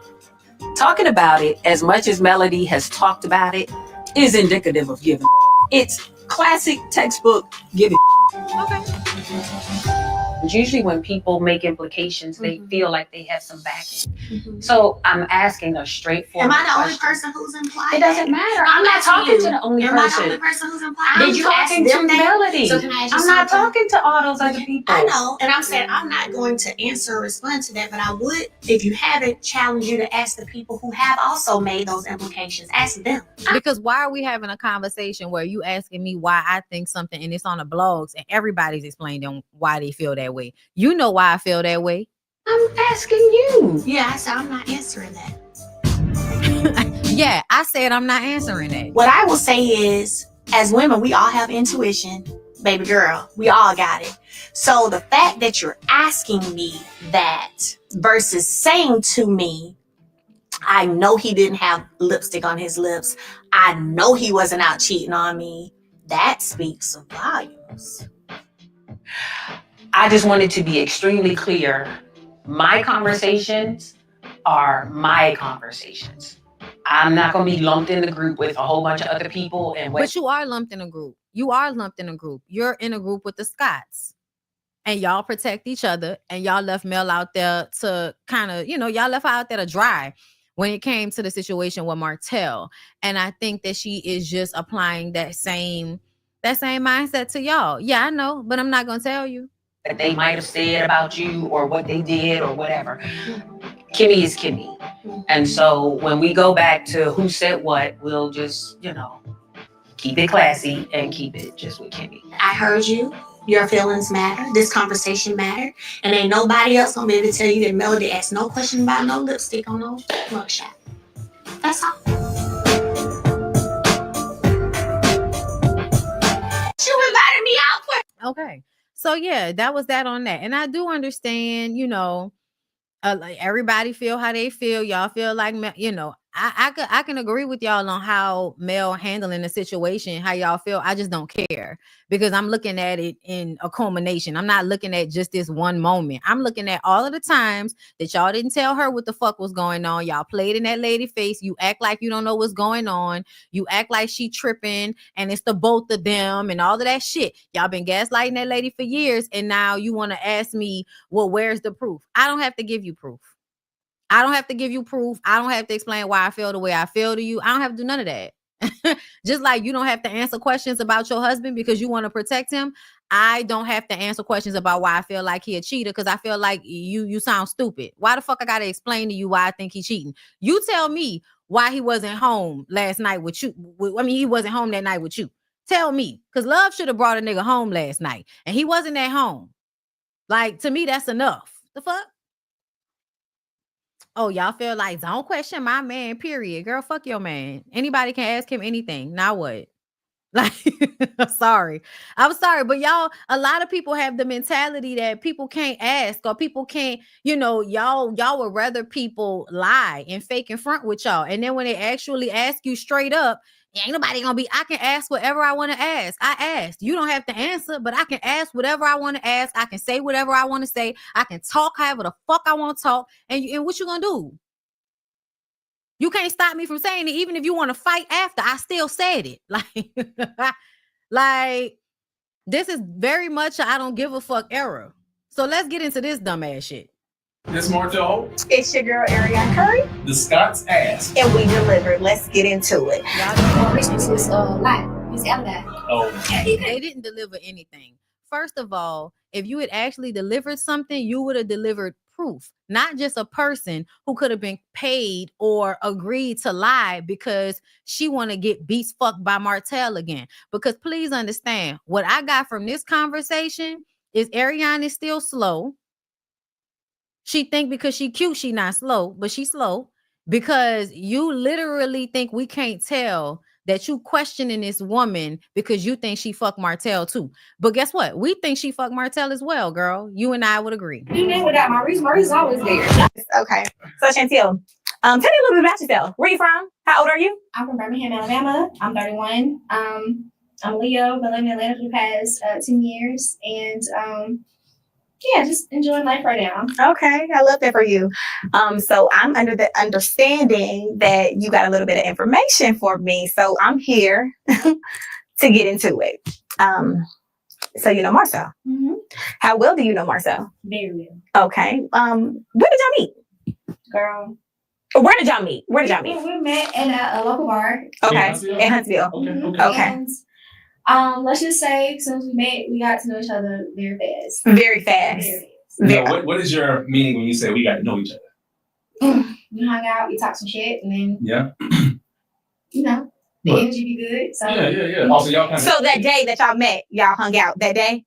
Oh, so did he approach you or did you approach him? Like, did you think he approached you? Yeah. Okay. So the same day you met him, y'all. Not the same day, maybe like the next day. Okay. Like we met at night, we met at a local bar, so he had to get home, I guess. I don't know, but I had to go home too. So we were just hanging out. The next day we went out. Were both y'all in a relationship at this time? I'm not sure 100% what he had going on at the beginning. Yeah. Okay. I'm completely single. Okay. Living life, and I'm thinking this could be him. Okay. So you was looking for a relationship. You were looking for marriage. You were looking to have some kids. Okay, first of all, I want y'all to dispel any delusion that her looks matter. Her looks do not matter. Her looks do not matter. Okay? I will remind y'all, men will stick their penises in a hole in a bathroom wall. Her looks do not matter. In all honesty, her not being as pretty as their wives is usually smart because they're going to create triangulation and they're going to make the other woman feel jealous of the wife. So it's usually best if they're not as attractive as the wife. It's easier to control them if they're insecure. Somebody always Okay. Like, I thought that he was giving those type of vibes. Yeah, like we was vibing so good. I really enjoyed the time that we spent. Like he made me feel good. He was handsome. So within 24 hours, y'all seen each other again. He was handsome. Martel, hush. Hush. If that's what you feel. I just have to double take it. Well, he's able to me now, but he was fine then. Yeah. Really? Yeah. You know. So you don't think he's handsome now? You know. No, he's a little smoother now than he was then because. Ain't that smooth better man? Ain't that he just know how to talk good. Oh, you got that mouthpiece. Yeah. Oh. Okay. So that really won you over. Yeah. Was the mouthpiece. Yeah. So within 24 hours of you meeting him, y'all seen each other again. Okay. So he went in for the key. So where did y'all see each other the next time? At his business. What business? I can't remember the name. I think it's like Credit something, but it's right off of university. He has his own business. Credit and yeah, Credit. Yes, that's absolutely that. That's so. What does it look like in there, or what? Like, do you remember anything? Now they just fix it up. Okay, but then what was it? I know when you go in, they got this round table, different rooms. But we mostly talked and chilled at the round table. Okay. And had our fun in the different rooms. So within 24 hours, y'all was in another room having fun. Yeah. Okay, girl. I mean, that's. Was anybody else? I'm not here to judge. So bad. Off the rip, yeah. Okay. Who? If you don't mind me asking. Maurice, and then another time, Maurice's brother. Micah? They all look alike. Yep. Okay. Yep. Oh, okay. Okay. I mean, I'll let you. So how many times, like, did you see Marcel? A handful of times. A handful of times? Okay. I mean, just like the length of your relationship? Basically. Okay. Yeah. It lasts about a good few months, maybe about a year. Yeah. Okay. On and off. Okay. But, so what was the basic, like, did he take you out? Were y'all in public? Or were y'all just like at Credit One? Like, did y'all eat? Y'all was never in public. At Credit One, we met at the club. And so y'all was about fucking at Credit One. We definitely was fucking at Credit One. Okay. So again, Kimmy.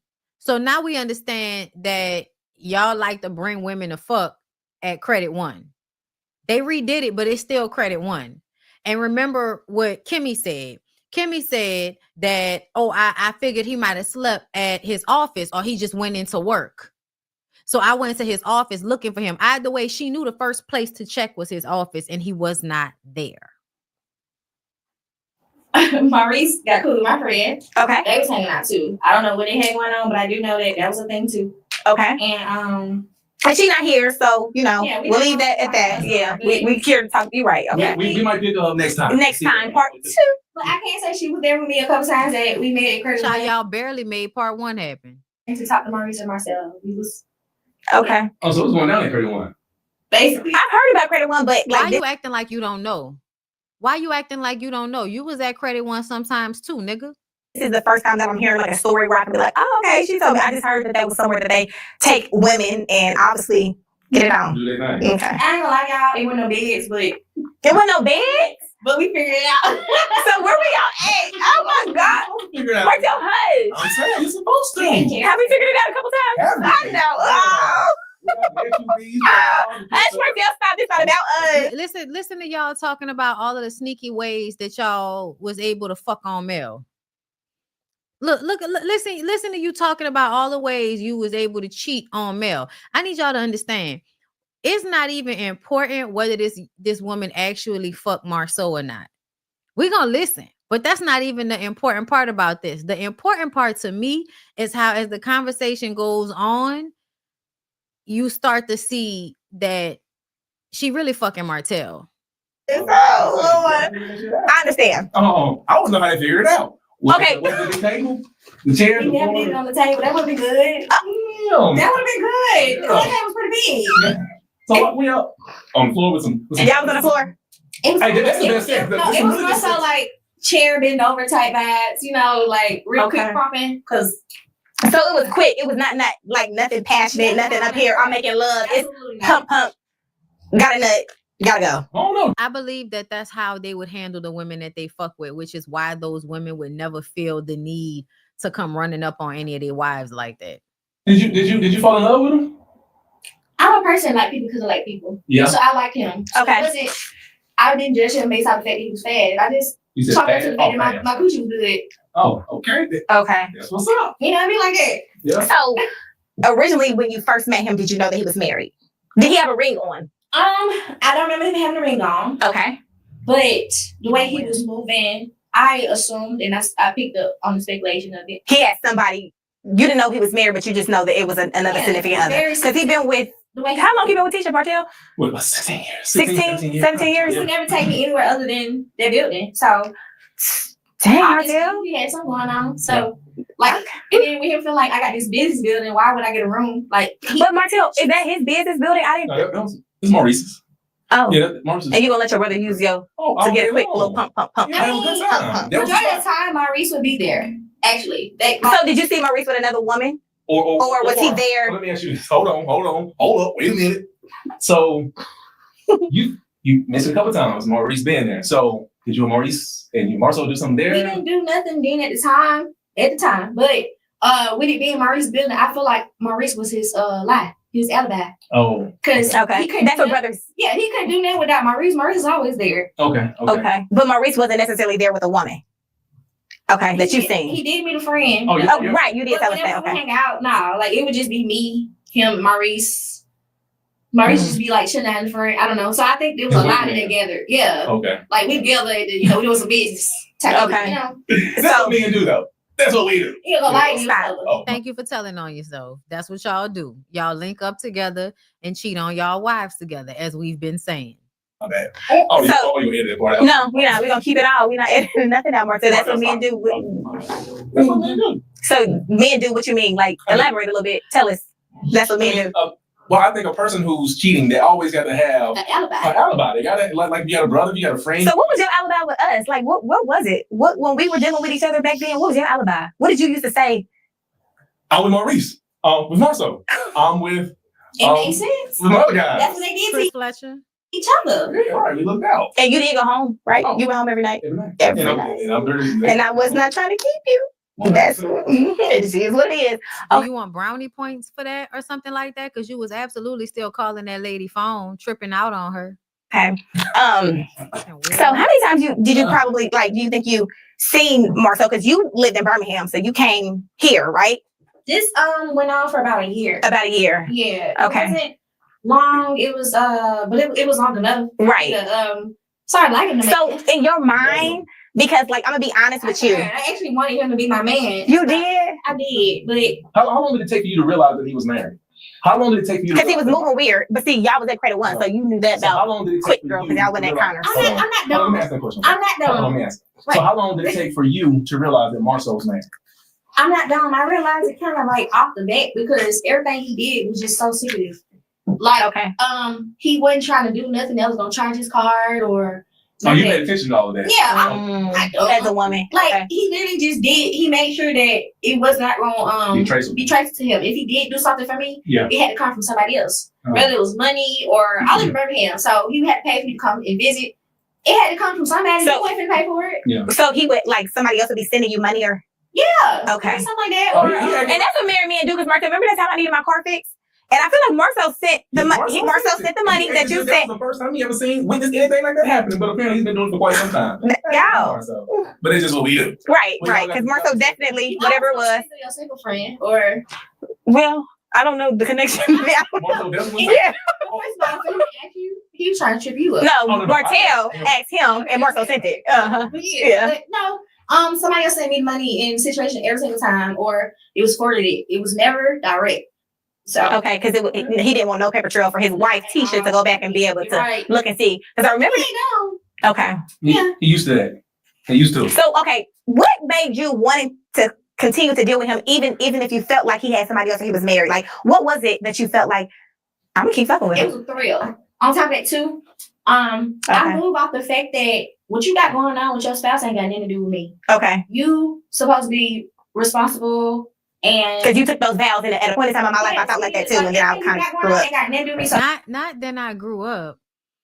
So you trying to shade the girl? I think y'all noticed that too. As this interview goes on, Arionne continues to shade this girl in different ways. With me as a woman, Connie Crazy as a woman, she's a single woman who ain't got no kids.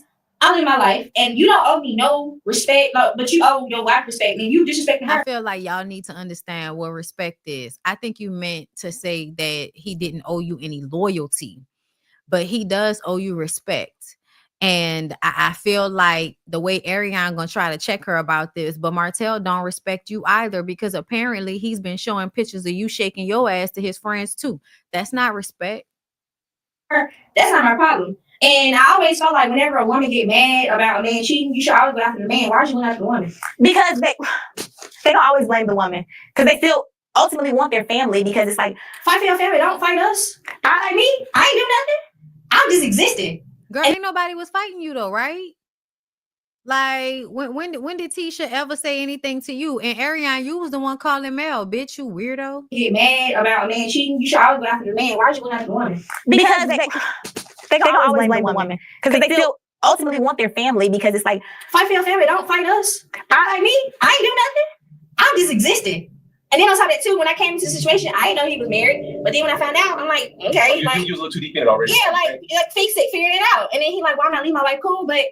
So y'all had those conversations that he told you like, I'm not leaving, or you didn't even expect it to. I didn't want him. Period. I was just enjoying what it was at the time. Being great, like it was fun. It was, you know. Was he whining and dining you? Oh. He was making me feel at least good enough for me to pull up and be like, hey, and be at credit one. Yeah, you know what I'm saying? Okay. Be at credit one, right? But no bed. Because now thinking back, I know you like no bed at credit one. Right, it's a whole. But you know, we live and we learn and we grow. It's the spot now. No, she definitely is shading her. And what is he saying right now? Like, hey, and be at credit one. Yeah, you know what I'm saying? Okay. Be at credit one. Right, but no bed. Because now thinking back, I know you like no bed at credit one. Right, it's a whole. But you know, we live and we learn and we grow. It's the spot now. No, hush, Martel Hope. Them chairs? Nah. I know you like the chairs, and I know that be true. I never did. Have you ever been to credit one? Yeah, for credit purposes. No, so have you ever brought a woman to credit one, Martel? You've never brought a woman to credit one? No, never. Okay. Yeah, never. No, and I think the only one I've ever brought around the Scots.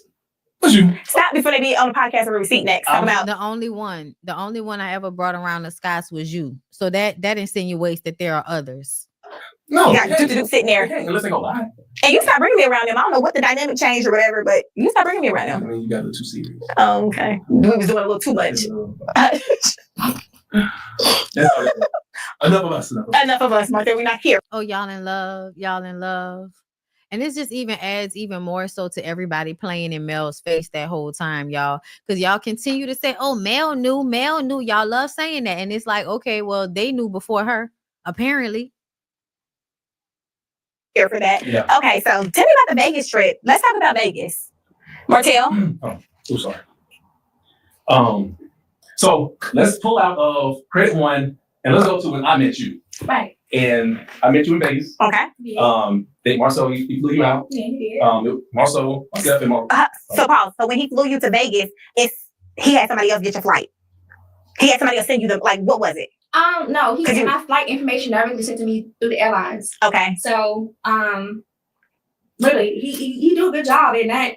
Being tracked. Yeah, being tracked. I mean, that's what you got to do when you're married, right? So and I hate to. It's not about us. Hold on. Wait a minute. I don't want to talk about that. Let's get back to when y'all met. Okay. Vegas. Let's tell us about the Vegas trip. So Martell, first of all, who was on the trip? Me and Marcel and Maurice, we were on the trip in Vegas. And, okay. Yeah.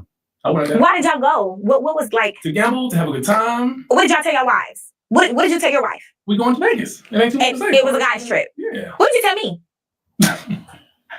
You laughing, baby? I don't remember. You don't remember what you told me? I know. I'm going to Vegas. Yeah, I was in a room together. How did that work out? It was me, Maurice, and Marcel. Marcel in the same room, and then he had his own situation. You had your own room with your own bitch. He had. No, he didn't have bitch. He came to gamble. He gambled the same thing I did today. So the way this girl is about to start explaining for Martel is a red flag to me. If you don't know him like that, you ain't fucking with him like that. Why are you defending him? Also, as they begin to talk about the trip, why did you know what he was doing? And yeah, that Marcel is giving, you wanted to say Martel. He gambled majority of the time, and then he shot his face when we was like kind of exploring and stuff. But for the most part, Martel was nowhere to be found. I'm not gonna lie to you, he was not. But when he was supposed to be there, I promise you, he was there, and I really do. That's a mini red flag, but we'll talk about that later. So, you missed what she said. She said what? You missed what she said. She said you were nowhere to be found, Martel. But then what? But what? I said when I needed him to be there, when he's supposed to be there, he was there.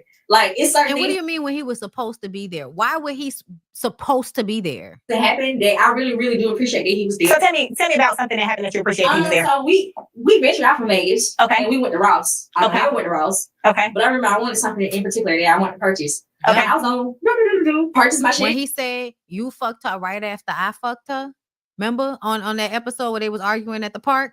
And he told Marcel, you fucked her right after I fucked her. I think this is the person he's talking about. I don't care. Okay. And then Martel like, you flew out here, you need to make her pay. You need to pay for your stuff, my stuff. Why she pay my stuff? And Marcel was like, he kind of threw him off, and he was like, okay, he did it, but he was doing Monaco. You can't expect. He wasn't trying. He wasn't manager of Monaco, Martel. So you can't expect me to pay. I mean, but if you flew me out here, right? I can't believe you are like trying to play Marceau for not having enough money to upkeep all these women, but you was using Mel's money to upkeep yours. Wow. And see, Martel had enough sense to know to be like paper, like Martel knew. But also he knew what he had going on, so he was also like, you got her out here. Why is she paying for her own shit? Like that don't make sense. So y'all was at Ross together. Right. And he acting like he didn't want to pay. Girl. And Martel stepped up and been like, pay. And he paid Martel? Shit on. No, he did, but if he wanted to say anything, he wouldn't have. No, because he was just straight up like, what? But also, Martel was like, when you had her come to Vegas, she entertaining you. Why wouldn't you pay for the things that she need and the things she got going on? Keep in mind, I also told you, I was fucking with him because I fuck with him. Like, I'm not a money-hungry female. Like, I fuck with people because I fuck with them in the vibes and stuff like that. So, me paying my own stuff wasn't like a end of the world thing. Ooh, hint. But he was at the club, and a white guy tried to talk to me. My son saw the white man wanted me, and I was like, go have fun. And I'm like, I'm not sure what type of woman you used to, but you flew me out here. I'm respectful. I'm not gonna go entertain another man when I came out here to entertain you. Did that make you feel some type of way? Because I wish we would be together, Martel. You wouldn't even be doing all that though. You got irritated. It was That's crazy, Martel. Very much so. Well, it depends on what man it is. It might have been a very wealthy white man. No, it was a white. I'm not being with a very wealthy white man, Martel. Stop playing.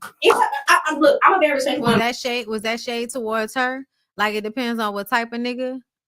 Or maybe you money for coming to you. I'm not gonna disrespect you. I'm not gonna disrespect you.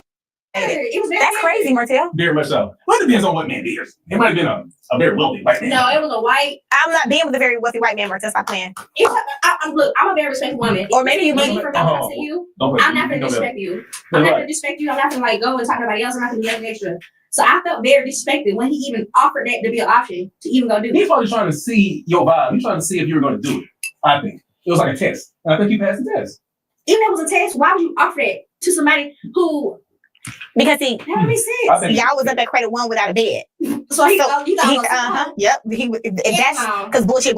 So he thinking she didn't even make me get a hotel. And we've been at credit one without a bed. So I'm gonna just see what she on. She might. Hey, but you passed the test. You don't think it was a test and she passed the test?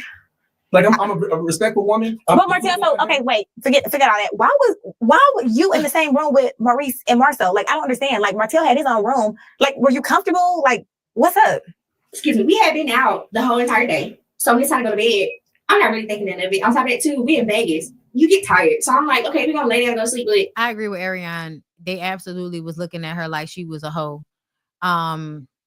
And thought like, oh, if you need to go make your money, go make your money. That's why, because I ain't gonna be paying for shit. I can absolutely see them being assholes about it.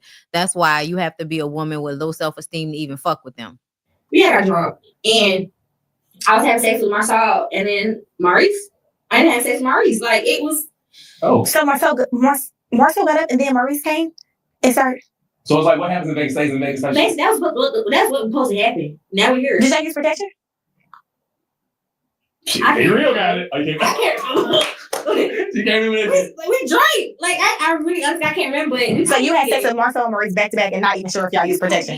But okay, so let's go back. At credit one. I'm sure they did. We did. Yeah, we did there. Okay. So I'm sure we did. Okay. With me being in that mindset and me being lit, I'm pretty sure we did because they are so So Martel did sneak in there? I'm pretty sure we did. Martel, did you sneak in there? No, I ain't got. Martel was gambling the whole time. I'm trying to tell you. I'm so see that. I'm trying to tell you. All that trying to defend. Martel, what were you doing in Vegas? What did you do in Vegas? Did you? I gambled. And what else, Martel? I went to the club. You okay? He's lying. He fucked her too. The club with us. Yeah. Were you with any women in Vegas? A woman? Did you? It's not about me. Oh shit, y'all. Part two. I'm really trying to tell you. I really remember it.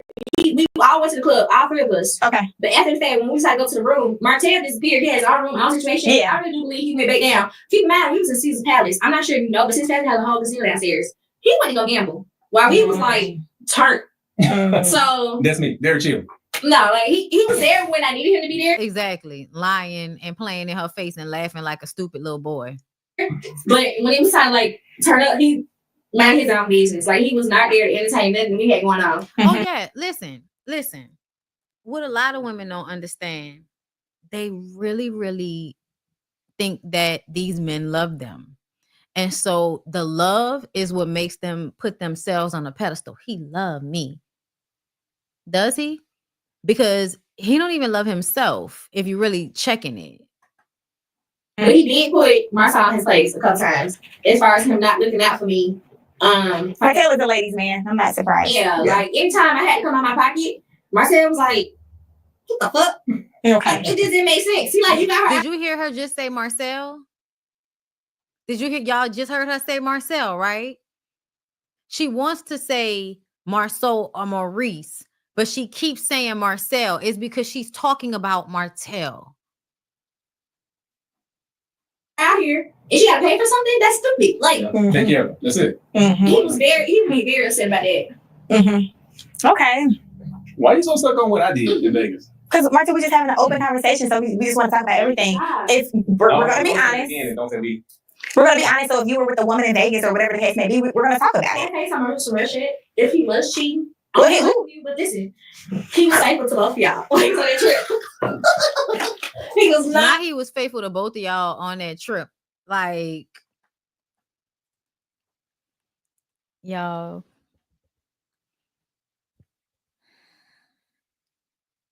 This is embarrassing. Like, and the fact that they don't know how embarrassing they look, like y'all look like clowns. Doing nothing extra. I guess it would never been faithful to me. Yes, you would. How, Martel? Were you faithful to me? Of course, baby. You was faithful to me for 10 years. Of course, baby. We don't got you ain't doing nobody in 10 years. Right. I told you that, baby. Okay. I'm serious. But that's a lie, baby. That's a lie. She's fucked with other people. They've already called her a pass around. Okay. Moving right along. Oh my goodness. I'm sorry if I started something. Oh, you didn't start nothing, girl. So, let me ask you this. Did you ever get the impression that he was going to like leave his wife for you, or that wasn't even in your mind? Like, you wasn't. I was just enjoying a good time. Yeah. It felt good. It was fun. She say that He a bunch looked of But good. what was fun about fucking at Credit One all the time and not going on a date? Because see, the beginning of us, we had good times. We traveled and traveled and traveled and traveled. And we were. Did we? Did we? Did we, Martel? Yeah, we did. We used to fly. Yeah. Right. I mean, that was just the beginning of us. Like, so I enjoyed. We were dating. Yeah, we were. Honestly, we were dating. We were dating. To eat all the.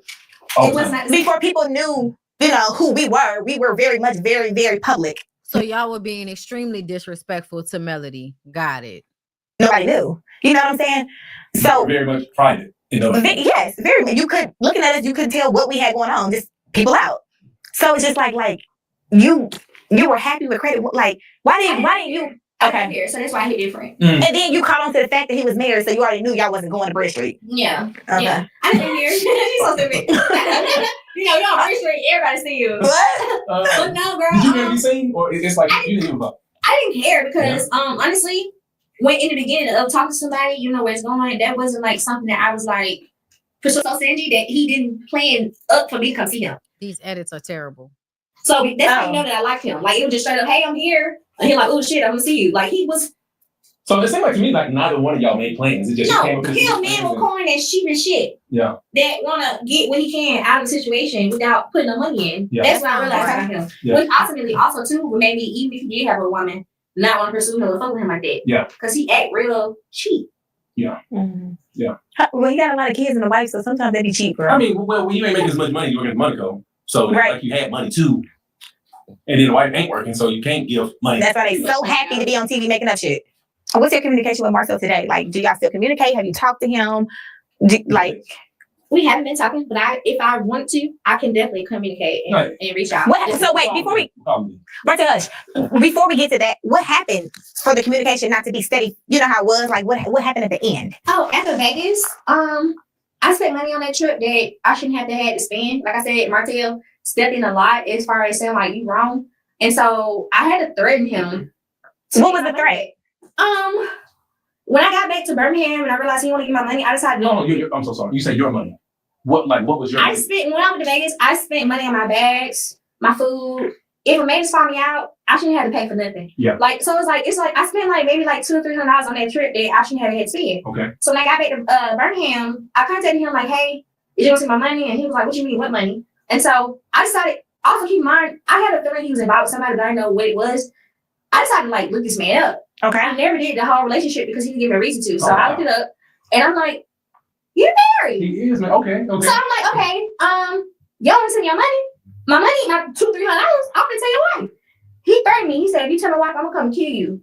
He said that? No, he really did. He threatened my wife. And I was like, did that scare you? He don't play about teach a little linebacker ass. Oh, what you said? He don't play about teach a little linebacker ass. Right, so I was like, just send my money, we ain't gotta worry about shit. Eventually he said, yeah, but he had somebody go through the processing to me because this whole thing has been his no name situation as far as my flight and everything else. So somebody had to send me the coins. But like she really don't like Tisha, huh?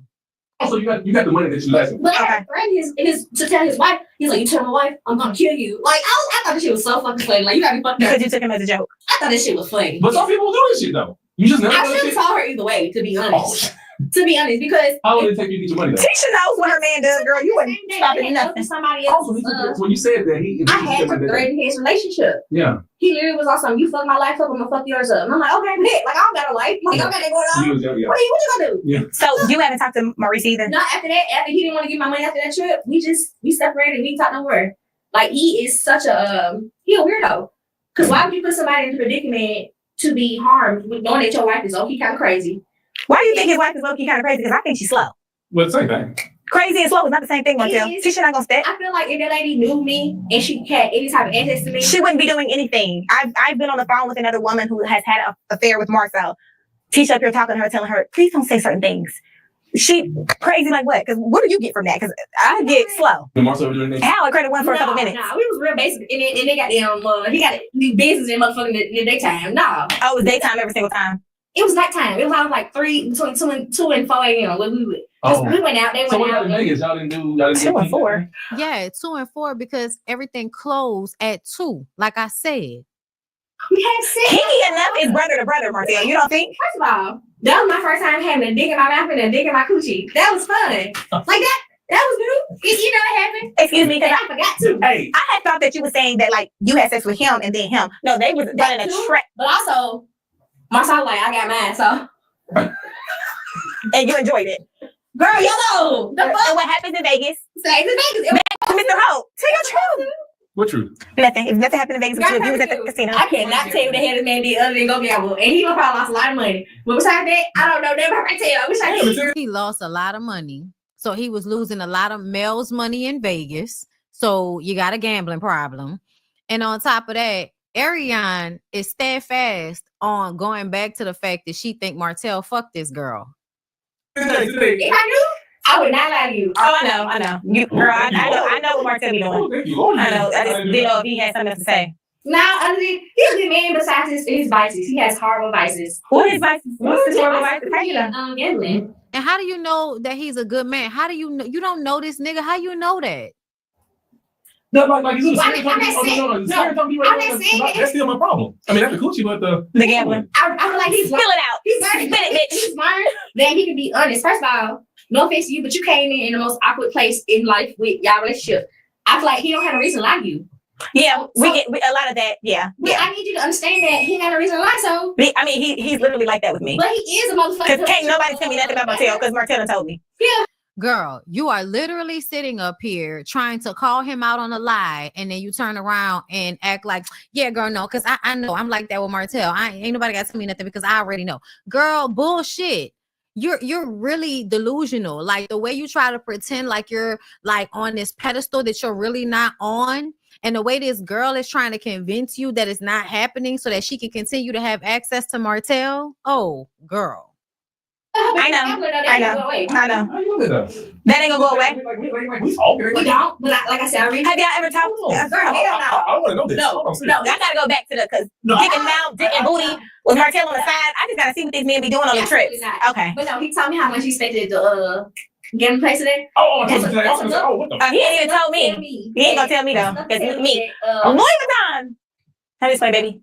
Oh. All I gotta say is what you want. Is don't leave it out of the list, okay? That's all I gotta say. I never do. Oh, she knows what's I never do. Like, oh my God, it's too much, girl. That thing went out the window years ago. It's never too much. She knows his principle with us. It is. Yeah, it's not about what it costs. It's principle. Okay, so what advice would you give to females that are like currently dealing with a married man? No, dealing with a man that you did not know that was married, you know, and then almost kind of like falling for that man, you know, like how would you? What kind of advice would you have? What kind of advice would you give that person? Live your truth, and if you don't know what's going on, it's not your fault. Yeah. But what happens when you find out? When you find out, you know out, what I'm saying? Because in our situation, we were so far gone, but I was never expecting like a relationship out of Martel. It was what it was when we were together. I just got out of a 5-year relationship. I'm in this place in my life where girl, why are y'all always trying? Like y'all are literally talking about how much fun y'all had figuring out ways to cheat on this lady.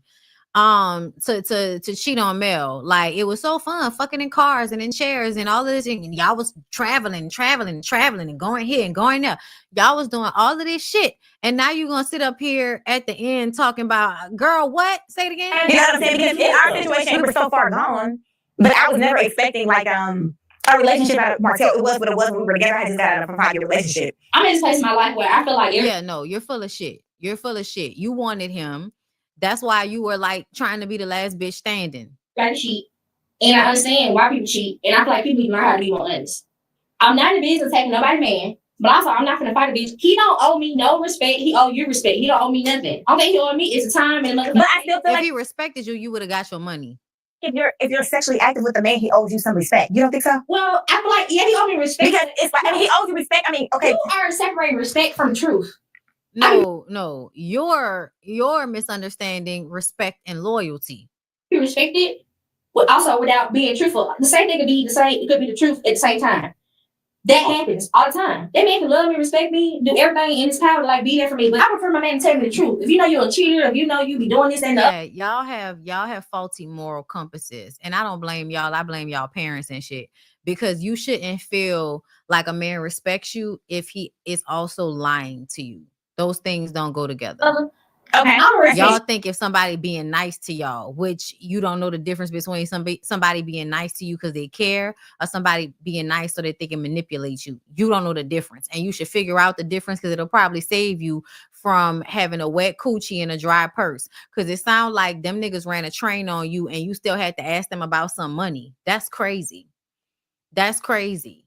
That's insane.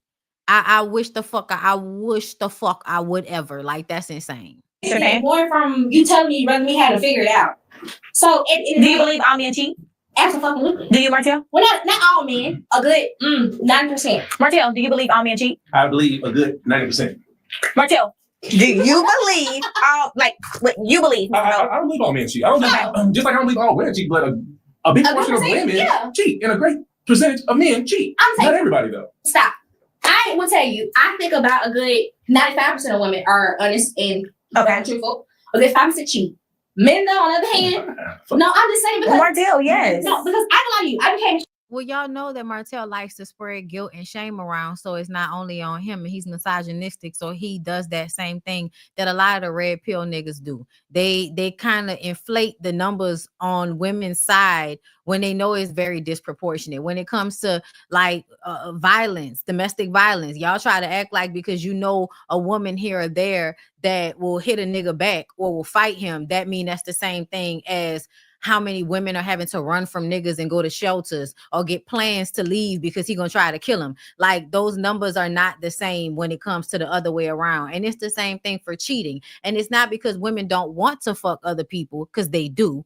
It's because society is going to, deem them sluts and whores. And that is way more detrimental to a woman standing in our society and how she's able to get along safely than it is for a man. And that's another thing I can't stand. Y'all don't ever want to be real about. It does not hurt men to be called a whore. It does not hurt men to be called a philanderer. Y'all can say whatever y'all want to say, but men are able to walk around in society without being punked by another man or disrespected by another man because they cheat on their wives or because they're whores and they just be out here having babies with everybody. Nobody disrespects those men when they live like that. But when women live like that, y'all disrespect the fuck out of them.